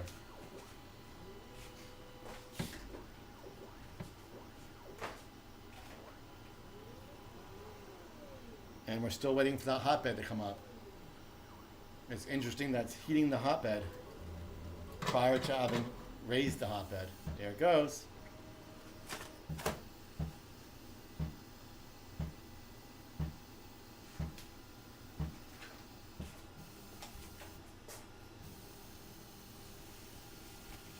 And your last piece of foam is out.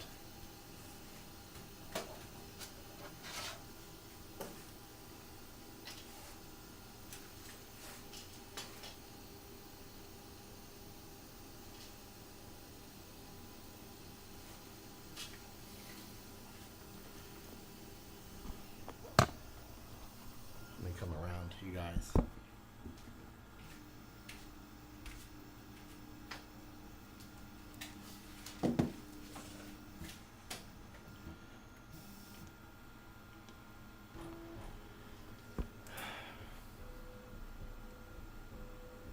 Alright, so we are now doing calibration and everything looks like it is good to go. Once this is done, I can throw in some filament and run a test print. But this is where I'm going to leave the K2 Pro for now.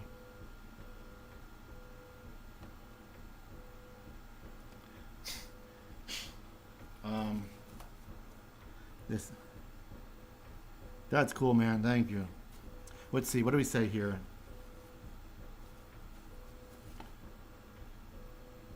You know, it's really cool. Hold on, I'm sorry, guys. I pressed some shit. There you go.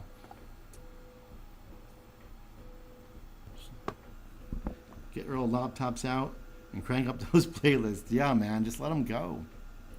Watching videos, I have nothing. I like that. You know, I hear that a lot, and that's super cool because it is all just about hanging out together and being in a familiar space and talking to your online community in such a way. So I appreciate that. That's really cool. You can skip that screen. Yeah, I know, but then I gotta go back to it and do it all correctly, and I just like to get it done right the first time. Heating foam. I was thinking the same thing. I'm like, is it really heating the bed now? Knowing that there's a sticker that says to wait for the bed to rise. So yeah, heating foam insert. That's great. Crunch. I know. Did you see what it was doing? It was like smushing the foam repeatedly.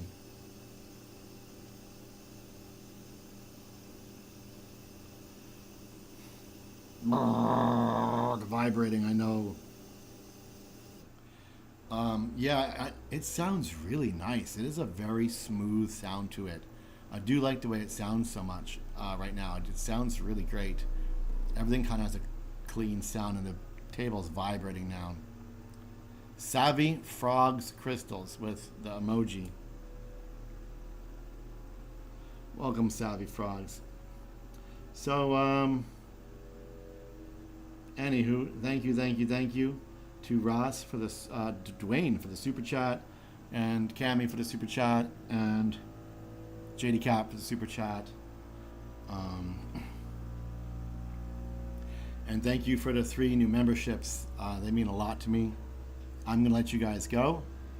If you'd like to be a member, now is a great time. If you'd like to super thank this live stream, now is a great time. And we are going to do one more K2 Pro Hangout. I'm not sure when, probably soon, where we're just going to, again, sit and chat with the K2 Pro and have this conversation again, and probably have something really badass printing maybe during that time as well. I love you guys so much. I appreciate you every day. We're a team. I can't do anything without you. And I will do this again soon. So I'm going to wait a minute. You guys can all say goodbye and all that good stuff. And we'll move along.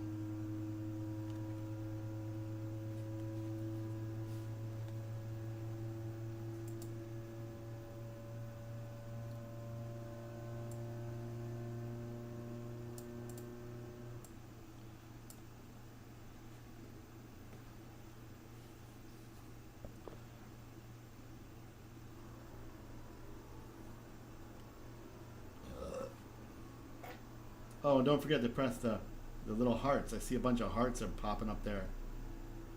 And press the like button and do all that stuff, because all that's super helpful. You're welcome, Mark. You're very welcome. Thank you for being here.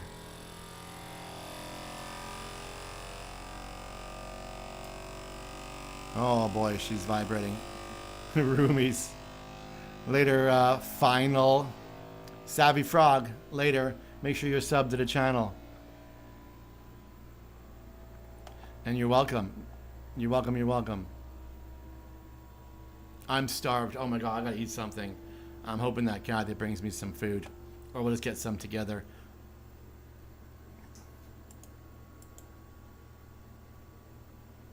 I have to do Greg Adventure stuff for the shop. I have some making to do. But I need a touch of a break first, maybe. Savvy with the hand wave. I love it. Number 2. Top fans. Oh, who's our top fan, by the way? Number 1 is... I can't read it. Can you guys read it? The Hacksaw is number 1 with 1,400 experience points. Number 2, Final. Number 3, Kathy. Number 4, JD Cap. Number 5, Shirgle. Number 6, Tracy. 7, Photo. 8, Ricardo. 9, Shade Tree RC. And number 10, Ander Sharvig. Super cool. That are my top fans, guys. According to this program I've got here going on. So that's interesting.